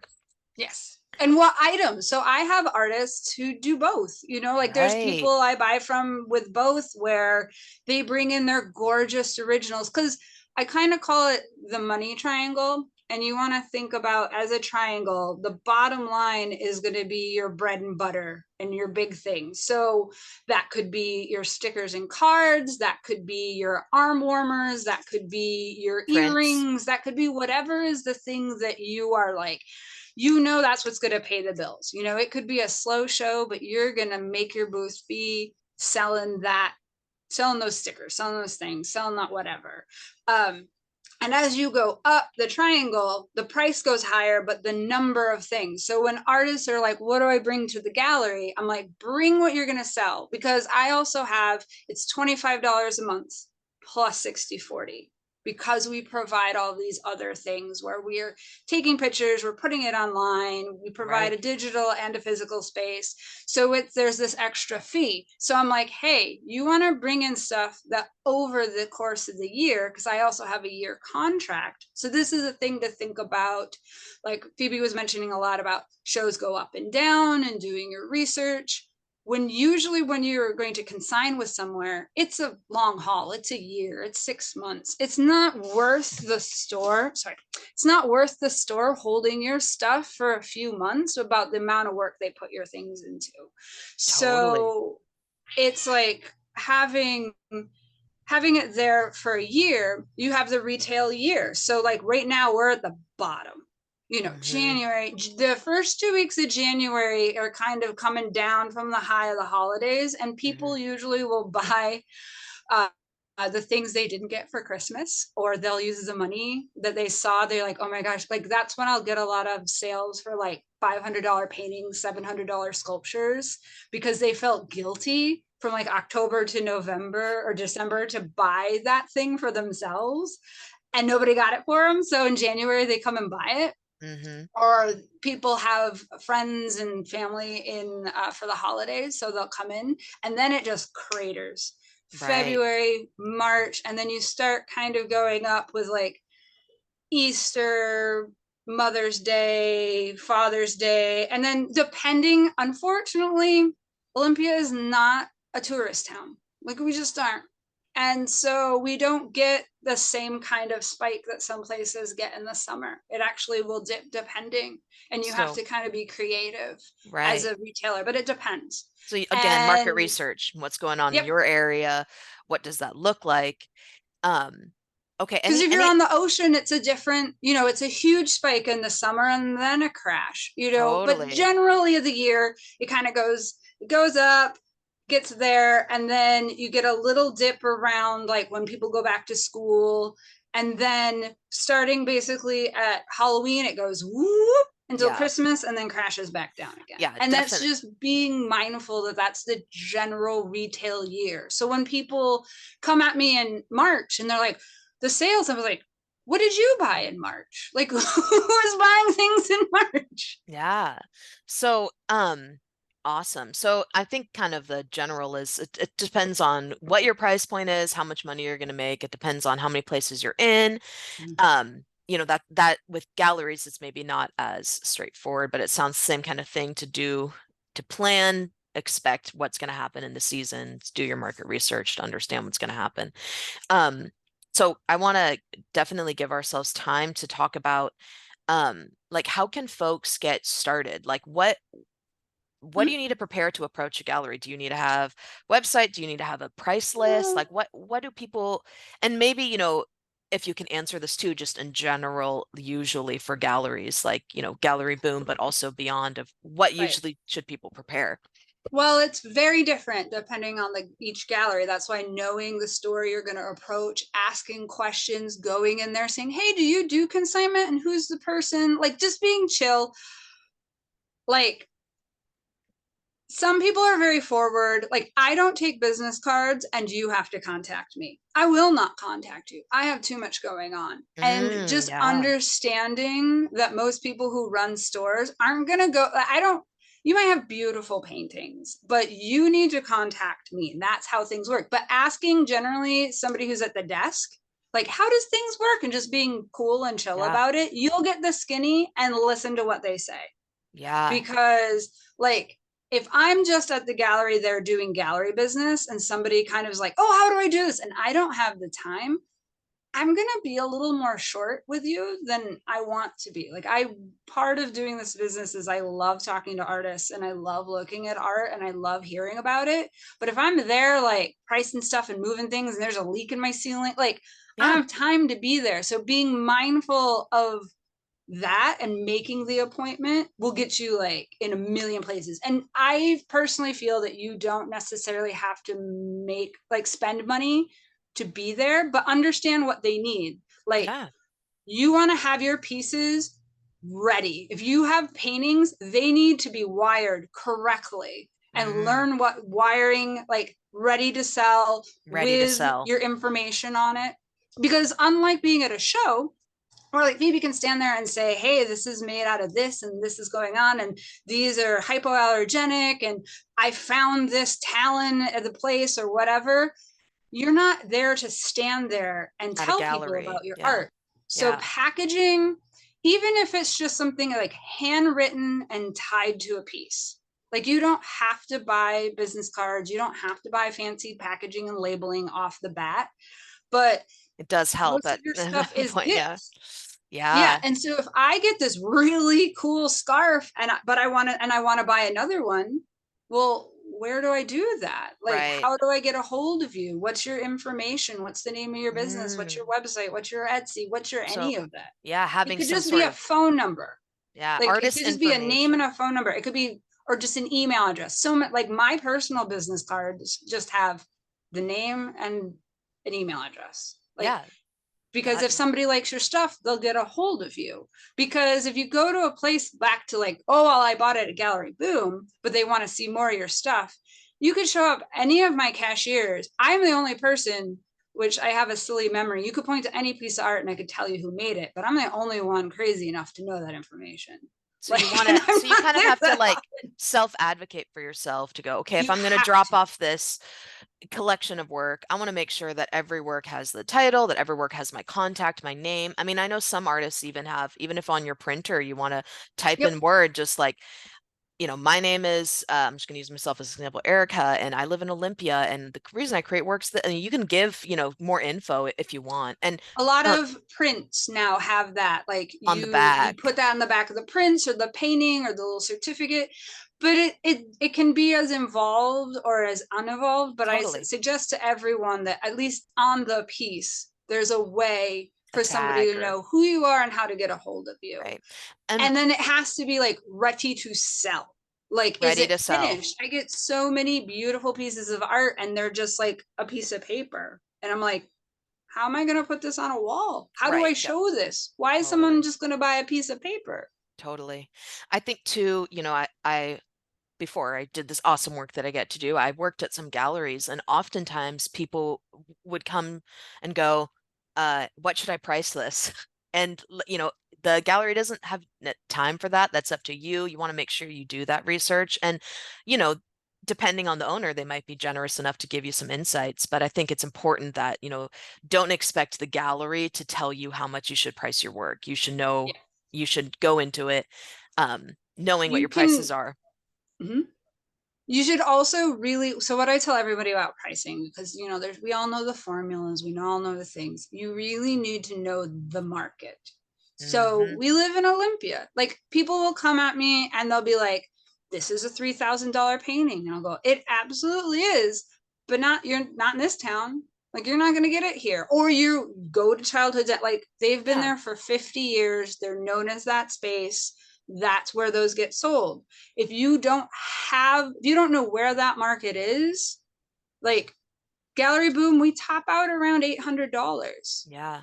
And I think if you have, if you're an artist, you live in Olympia, okay, I make this work. It's absolutely worth $3,000. I'm not going to lower my price for that. You don't want to do that. But maybe this area isn't where I'm selling this piece. So this piece, I might try to go places where the market's higher. But I know in my area, I can definitely make prints of this piece and sell Yes. this prints or sell it as stickers or whatever. So, Yeah. kind of like picking and choosing where you are and what's going on. Again, what's coming through a lot Well, tonight is market research.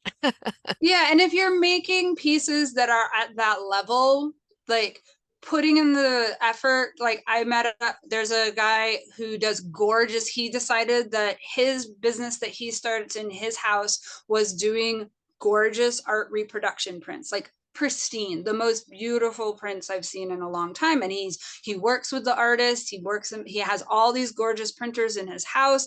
And so he's taking like $10,000 pieces of art and making a $1,000 print or a $400 print that looks Mm-hmm. just like the original, but you could sell it for a lower price, but it's still a super high-end frameable piece. And Right. so it's just knowing where your pieces are at of what you want to do. But you don't have to make, like, I have somebody who just, like, she just made too many hats. Like, this woman literally made 70 hats that all look the same of different colors. And she's like, I made too many hats. I'm like, boy, you did. And so she sells them for $20 in my store a Wow, piece. wow, wow. And we So, just sell her hats because she made too many hats. yeah, You know, or I right get a on. lot of people who come at me with, like, especially potters, and they're like, nobody in my family wants another bowl. What do I do with all of these? And Mm-hmm. so that's the thinking of the pricing too, is in grocery, they have a saying called fast nickels are slow dimes.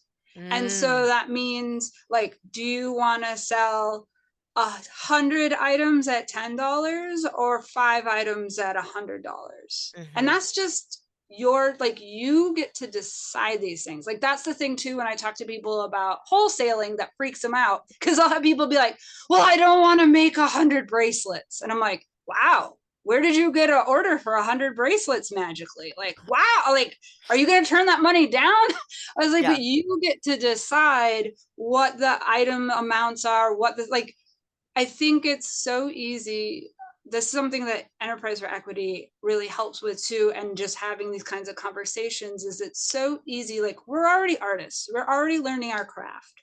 We're already learning our, our technique and our reasons and all this. And now we have to learn all this business stuff it's too. a Like, lot. it's kind of bullshit. It's a lot. Yeah, for It's a sure. lot, and it gets really scary and really overwhelming, but it's realizing that you are the one who gets to decide. Like, you decide what type of people get to buy your art and how you get to price it to that point. You get to decide where you're selling it. Do you like dealing with people person to person, or would you rather deal with one business owner? Or I want to put in a plug in and they should pay me fair, FAIRE, Oh, yeah. .com. As a buyer, they make my life crazy easy, and that's where I'm buying a lot of my stickers. Not the local people, I'm gonna put that but in the chat. It's fair is kind of what Faire, Etsy right? should be for wholesalers. It's And Faire, yeah. yes, Okay, I put it in the .com. And chat. there's pros and cons. Like, on the artist end, there's some very shady business practicey type things that's common. But the nice thing is, as a buyer, I have a direct one-to-one. So the moment that they get shitty, I can just buy all the same stuff I've been buying, but directly with the person who I've already formed a relationship with. Hmm. Like, that's my exit plan with them. Hmm. But the nice thing is that I get to decide, like, I can find the people, since I'm looking hyper local, but it is also a global marketplace. So Okay. there's a really Yeah. prolific artist in town who's a big part of Splash. She's a part of my gallery. She was the one who kind of convinced me to promote Fair, because she got on it just before the pandemic. And what happened was, she had some stores do big buys and then they returned them. But the way their returns work is you still get paid for it. What Fair does is they take those returns and then they send them to some of their big customers. So we're like a year or so into the pandemic, and she gets this email all of a sudden from this botanical garden in Georgia doing this big order. And she's like, wow, how did you get that? They're like, oh, Fair sent us a bunch of your stuff. We love it. And now she has, people in Georgia who sell their stuff. Her stuff has a botanical garden, and it's So, it's one more pie to stick your finger in, yeah. and And one more way to make connections with people that you might not. And it might not work for everyone. Is wholesale something you're interested in? Do you like doing online stuff? Then maybe Fair is something for you. yeah, and Especially, like, I think Megan Rachel, all of her stickers, Megan, all of your stuff should be on Fair. You are the perfect person for it. Please do it. Pointing fingers.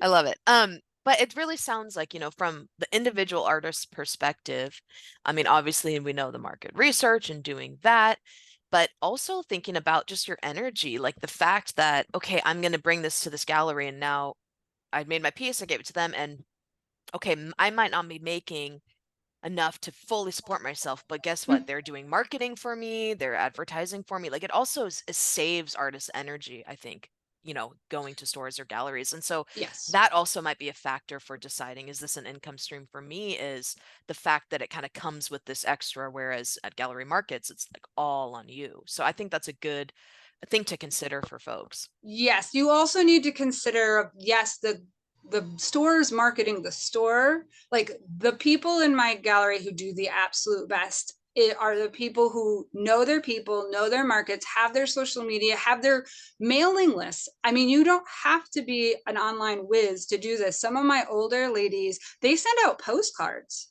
and Right on. they'll put a postcard and I will know, like I know where some of these artists families live because all of a sudden I'm getting a bunch of orders from Ohio and I'm like, Mm, oh well, and they're all ordering this person's stuff. I have one artist who does gorgeous higher end work, and she signed up for our gallery because we do online. She doesn't want to do it. She'll send quarterly a blast out and she'll sell like $700 worth of art in a month, and we're wow. mailing it all across the country. So And it's, you need to say, hey people, buy my stuff in this place. And then, because if you think about it's a numbers game. If you have 230 people and everybody says come and buy my stuff, they're not only buying your stuff, they're buying other people's stuff. community. We want to support other artists. And I think it sounds too that what's kind of forming here is that this balance of working markets and galleries at the same time might be a nice way, because if you're like, okay, I'm making, money, more money at markets, but I don't have a market for 2 months, and someone asks you, hey, where can I find your stuff? Okay, sure, I'm not having the market where I'm making income, but you know what? You can go find it at this place, this gallery. Yeah. So it sounds like, having kind of both of these could work well together as income streams. Okay, so Also about that, what I say too is that, at least for my gallery, and talk, like make relationship with people, talk to stores. I encourage artists to use us as like the odds and end dumping place. So you might have your lines, like what Phoebe was saying about how like, oh, I'm going to just have some of this art that I'm going to carry forever. mm, I encourage people to dump it with us and see if we can find different people for it. If you're trying a new medium, if you're trying a new technique, and it's not your main line because you're like, okay, I have my display that I do when I go to shows, but I want to try and be, we're creative, expressive people. yeah, Having a store that you know you can do that with, or a place like there's cafes, there's bookstores, there's antique malls. There's a handful of like, I know some people who do lighthouse antiques where you can have it, arts and crafts and antiques. Like you're not, and that's why the punk rock flea market was mentioned on the chat. That's a great show to start with because it's kind of anything.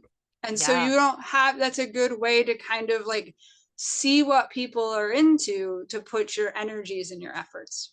love it. Okay, so such juicy info. I think this is really nice. A lot of us expect, oh, galleries, white wall, that sort of thing. And I definitely think there's, a lot of artists that make sense. But for most of us creatives, we're trying to, like you said, put in kind of the store version of galleries and make that money, at least when we're talking about income streams. But we have a lot of questions in the chat, and I want to respect everyone's time by ending at 8:30. So Yeah. perfect timing. We have 20 minutes. Yeah, let's do And it. I'm gonna just lead us through some of these questions. And please, everyone, chime in if you have more questions in the chat so I can facilitate the time well here. Okay, so John asked if we can see your one-page contracts. Do you have anywhere on your website or anything like either maybe not your if you can't show your contract yet, maybe your how to apply or something like that? So if you go to Gallery Boom, galleryboomshop.com, you can also email me at Gallery Boom Olympia. So galleryboomolympia@gmail.com. And I can send it to you, John, or whoever was asking that question, just so you can see it. It's one I've been developing over the last 9 years. I try to make it really easy and kind Cool. of baby legalese. Right now, we're not accepting any new artists for the spring, but I want to talk to people. I definitely want to still look at art and discuss things with artists and do that. Yeah. I'm not meeting with anyone this month. Yeah. Um, I'm curious if you'd be comfortable with, I'm maybe putting you on the spot a little bit here. mhm. Apologies. Is, if I asked you, if I request the contract, is that something I can share with the group in my follow-up email in case other people want to see that? Or Yeah, is I it something mean, more private that you want to wait till people are in? no, I think I could do it. And if I'll look over it, and if there's anything that makes me feel weird, I'll just redact it. Okay. We'll pull an old CIA file on it. I really appreciate that because I think it's good for folks to kind of know what does something like this look like. So, Well, and um, what it should look like too, because there are some real shady, I have seen some and have looked at some myself that if anybody like look about copyright, pictures. Some mm, people get a little over brawn. They're like, oh my gosh, you're taking pictures, you're gonna steal from me. Listen, your art is great, but I don't have time to steal your stuff. Like hopefully nobody not. has Yeah. time for that. Yeah. But it's good to be mindful and it's good to be protective. Yeah. But yeah, I'll do that. Sure. Cool. Love it. Okay, so next question. We're moving right along. Um, ah, this is a good kind of general question here. I've noticed artists just starting out have a hard time pricing their art. Heck yes, this is huge for artists. Um, Christine, in your opinion, is there any helpful tips on how to price your art? Yeah. So what I used to do that would help me, because usually what I do because I'll meet with artists and we talk a lot about pricing, and most of the time I start by kindly insulting them. I go, okay, I'll give you $10 for that, and people give like a reaction. They're like, and I'm like, okay, good, because they'll be like, I don't have any idea. And they're super wishy washy, but they're not really, because I'm like, no, $10 right now, cash money, and they're like, oh. And so I'm like, okay, not $10. Yeah, What Start with that amount, that if somebody who just doesn't, you need to assume people don't know anything about art. They don't know how much it costs you to make it. They don't know what kind of classes and ability it takes. They're like, I just like that. $20, you know?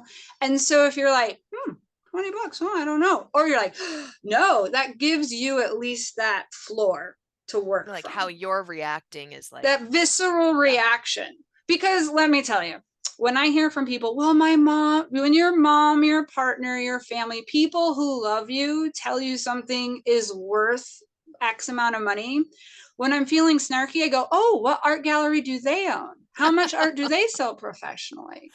Because the thing is that these people love you, and that's their way of saying they value you, they value your art, they think you're talented. But are they paying you? Is your mom paying $500 for that painting? Probably not. So you need to take a grain of salt when people who love you tell you how much things are worth if they don't sell art as a living. But so also to think about what is the market, what's the thing. But what I would always do with like my little creatures is I'd line them up. I'd take the one who I'm like, you are the cheapest and you are the most expensive. And I'd literally line them up on my couch, and I would line all the other pieces I made in that line and then I would group them. So I'd be like, here's my $20 bears, here's my $25 bears, 30, 35, so on and so forth. Because you looking don't at the want to price collection. something, and you want to kind of group it, because if it's not very obvious to someone where you're like, this is $20 and this is $40, and you don't explain it, that's where the labeling comes in. So if you're like, this is $20 because this is a shiny piece of red glass, and this is $40 because it's a garnet, you need to say that. Yeah, Because if people need to somebody's know. looking at that, they go, ugh, especially in a store situation when there's so much to look at and there's not anyone talking to you and engaging with you like at a Yeah, booth. They just skip right over your stuff and look at something else. You totally. don't So exist anymore. yeah, again, it's like that's why it's important when you're going to galleries, you want to provide them with what are your materials, like what's your story, if you can, bring that. Yeah. And you don't Um, have to pay money. You can just write it down. Like I just have some ladies who do really cool woodwork. And I'm like, that's a cool piece of wood. Like if that's like a piece of wood you fished out of the Sound that was a part of a shipwreck, I want to know. Like, tell me, Totally. write that People down. love That's those really stories. important. Yeah. So And yeah, having that. But yeah, I tell people when you're pricing, a good place to kind of start too is if you Etsy, if you go and you're like, what are all the scarves on Etsy? I have a market scarf. And then you research. Yep. go research it, and then also think of fast nickels, slow dimes. I'm making so many cups. I have the kilns opening up, and there's going to be 40 more cups. I'm going to sell these cups for 20 bucks a piece. I need these cups out of my house. Yeah. But also, you want to, depending on, it's going to look different for a maker, an artist, whatever, but you've For sure.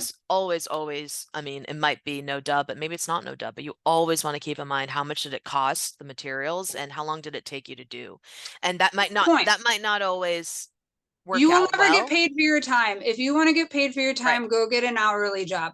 Go Totally. work for Fred Meyer, because I'm so sorry. You're No, not it's going to true. get paid for it. I mean, you Right. can, that doesn't mean don't factor it in, Yeah. but it is In saying comparison with your others. So if you did it, be aware of what is that. I mean, part of it is you are doing it because you love it. And we live in a country that doesn't value artists and everything. We're very good capitalists, and it's all broken down to that commodification, where in other countries you could, like in Australia, they pay Australian artists to go around the world and just be artists, and they get stipends.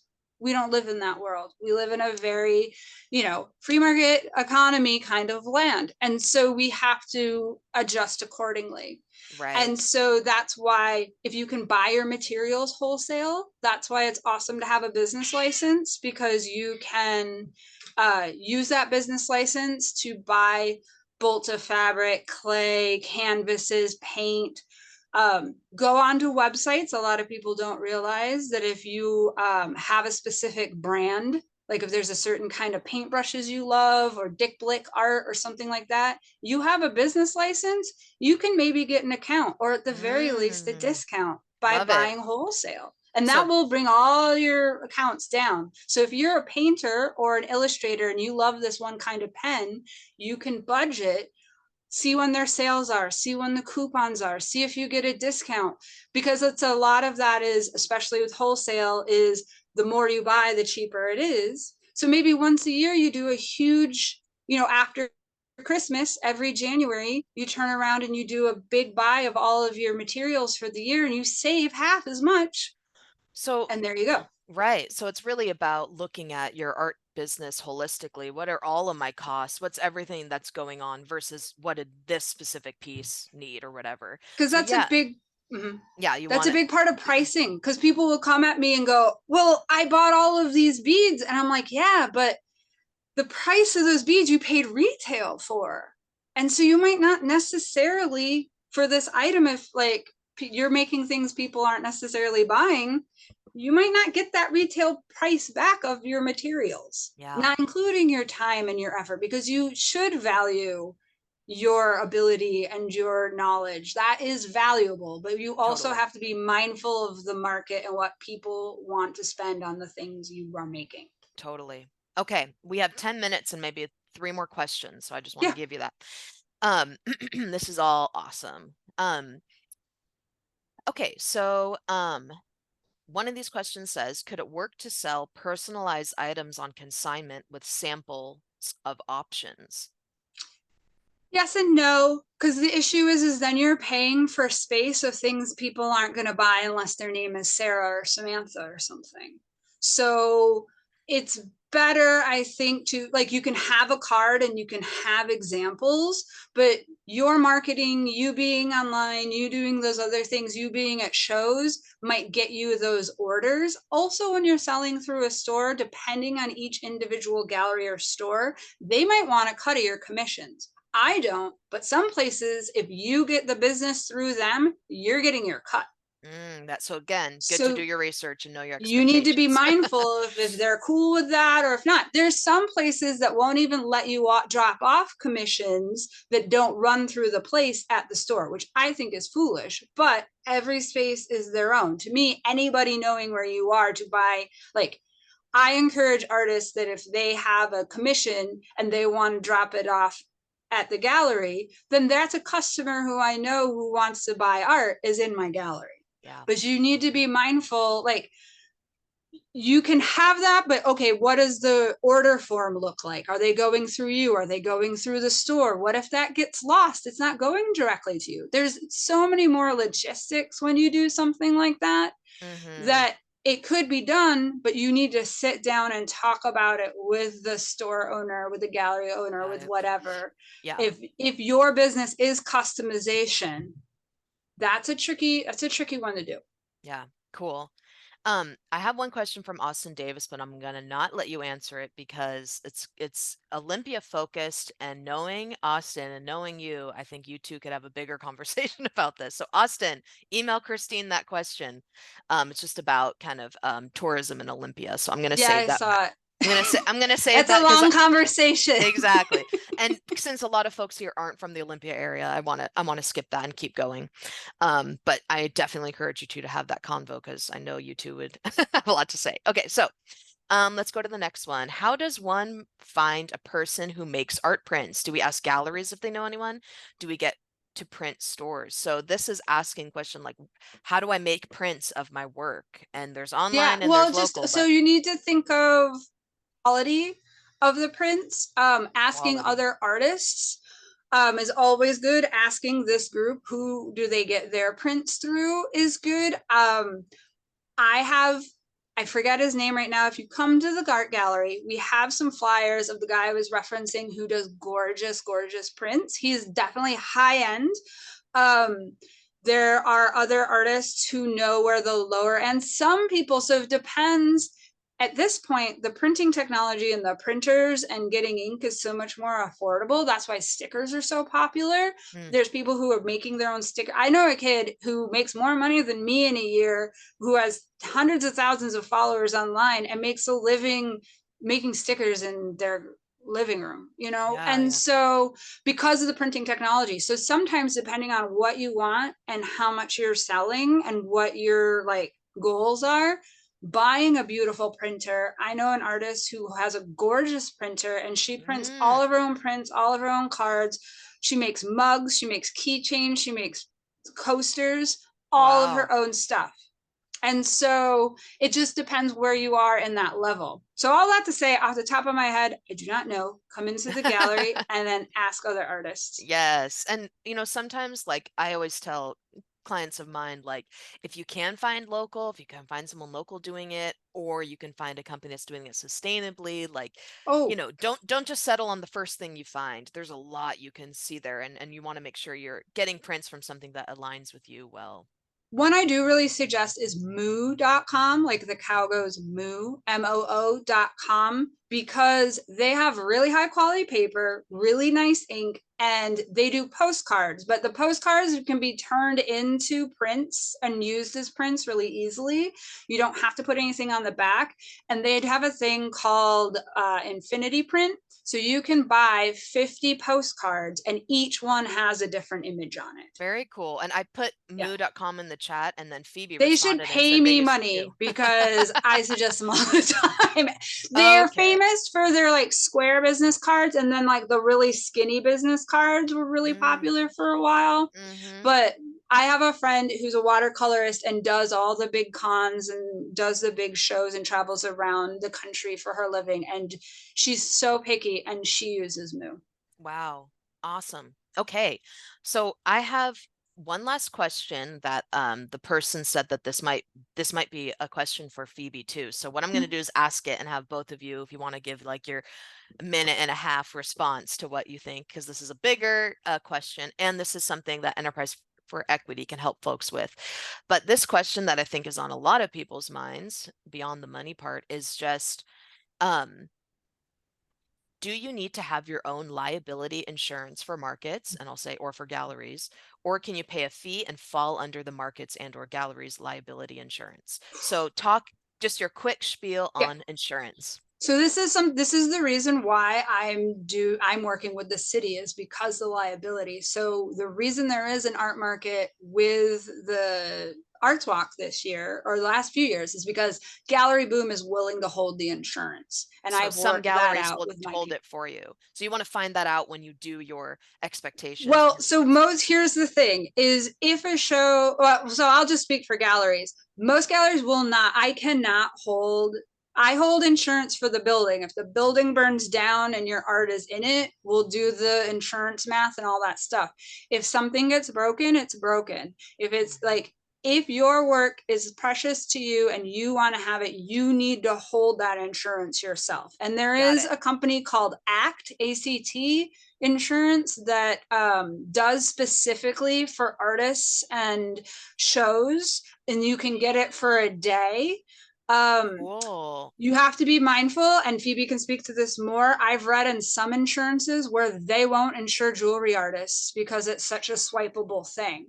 They'll insure Interesting. other artists, but some different types of artists will get like pulled out. My personal the art gallery stuff, I have insurance for galleries, and there's some weird contingencies and various things in there, so you need to be mindful. But yes, a lot of municipal, like if you're doing for a city or a thing, either it's sponsored by somebody who's willing to hold the insurance. So like when I host at the Armory, part of that is me holding that insurance. And if you do a show that I'm hosting, you sign a piece of paper with a hold harmless and knowing that I'm taking care of this, but I can't take care of your individual items. So generally my knowledge, if you want your individual items covered in any situation, whether that's a store, whether that's on a gallery wall for an art show, whether that's at a show, you need to hold that insurance yourself. Got it. Thank you for that. Okay, Phoebe, what's your thoughts on insurance? Oh, I don't have it. Ah, They uh-huh. mentioned that maybe you should in enterprise for equity, but Yeah, and I'm like not super sure what the different kinds of insurance are because yeah. I We can thought talk about that liability in the meant program. somebody suing you. Yeah. Because if Well, somebody sued me, like that would suck. If you have an And item yeah. that is uh, like you, it's also what kind of items are you selling? Like food, like are you selling knives? Like if you sell yeah. knives, maybe you should I have insurance because well somebody might sue you if they cut themselves on your knife. But like when I sold stuffed animals and when I went through E for E, they were like, oh, what if children? And I'm like, I'm not selling these as toys for children. I'm selling these as small You'd sculptures. want that written on the not And for children. so it's the liability issue. But if you have big beautiful sculptures and you are showing them at a show, you should Mhm. hold insurance for them. Yeah, I think there's a couple things here. One, find out if the gallery is going to cover that or the show. But two, it's kind of on your own shoulders. So most places, at least in my experience, and it sounds like from yours, aren't going to say you have to have insurance to be here. But if you choose to not have insurance and someone steals your stuff, that's on you. So I mean, my advice would be obviously if you want to keep yourself safe, get insurance, but it's not that you have to have that to be in order to sell at a market. It's my understanding. But again, look at the individual market or individual gallery. Really quickly, because Phoebe mentioned earlier too, having booths, having tents, 10 by 10s and stuff, and you have to have, there is seriously a law, like you need it for most people's insurance, you have to have 25 to 35 pound weights on your stuff, or the Yes. insurance is null and void, because those things are land darts. I mean, I've seen them. Yes, They're I you horrible definitely had and one way, flying to way down. state. Yeah. Yeah. they're Okay. dangerous. So I'm if you're gonna, going to do an outside market, you will probably either like they will tell you you're on your own. So if your tent flies up and hurts someone, you better be prepared, or you yeah, will sign something that yeah. says, because you will with me, I'll tell you that much. Okay, I'm gonna wrap us up because it's 8:30. Sounds like a lot that came out today is market research, know your expectations, slow and steady, learn from your customers, talk to people. But anyway, 8:30. So thank you so much, both Phoebe and Christine. Like so much insight. I feel like we could all sit here for like 5 hours and keep listening to all the juicy things you have to say. If you're in the Olympia area, go visit them at the markets that Phoebe's in or Christine's Gallery Boom. Um, don't forget, I'm going to send you information about our Artpreneur. So if you want more business support to learn about the taxes and the financials and the insurance and all of that sort of thing, we do teach this. We help artists with that in Enterprise for Equity. So please, if you're interested, reach out to me. Next week, we're coming here again, same time, same Zoom link.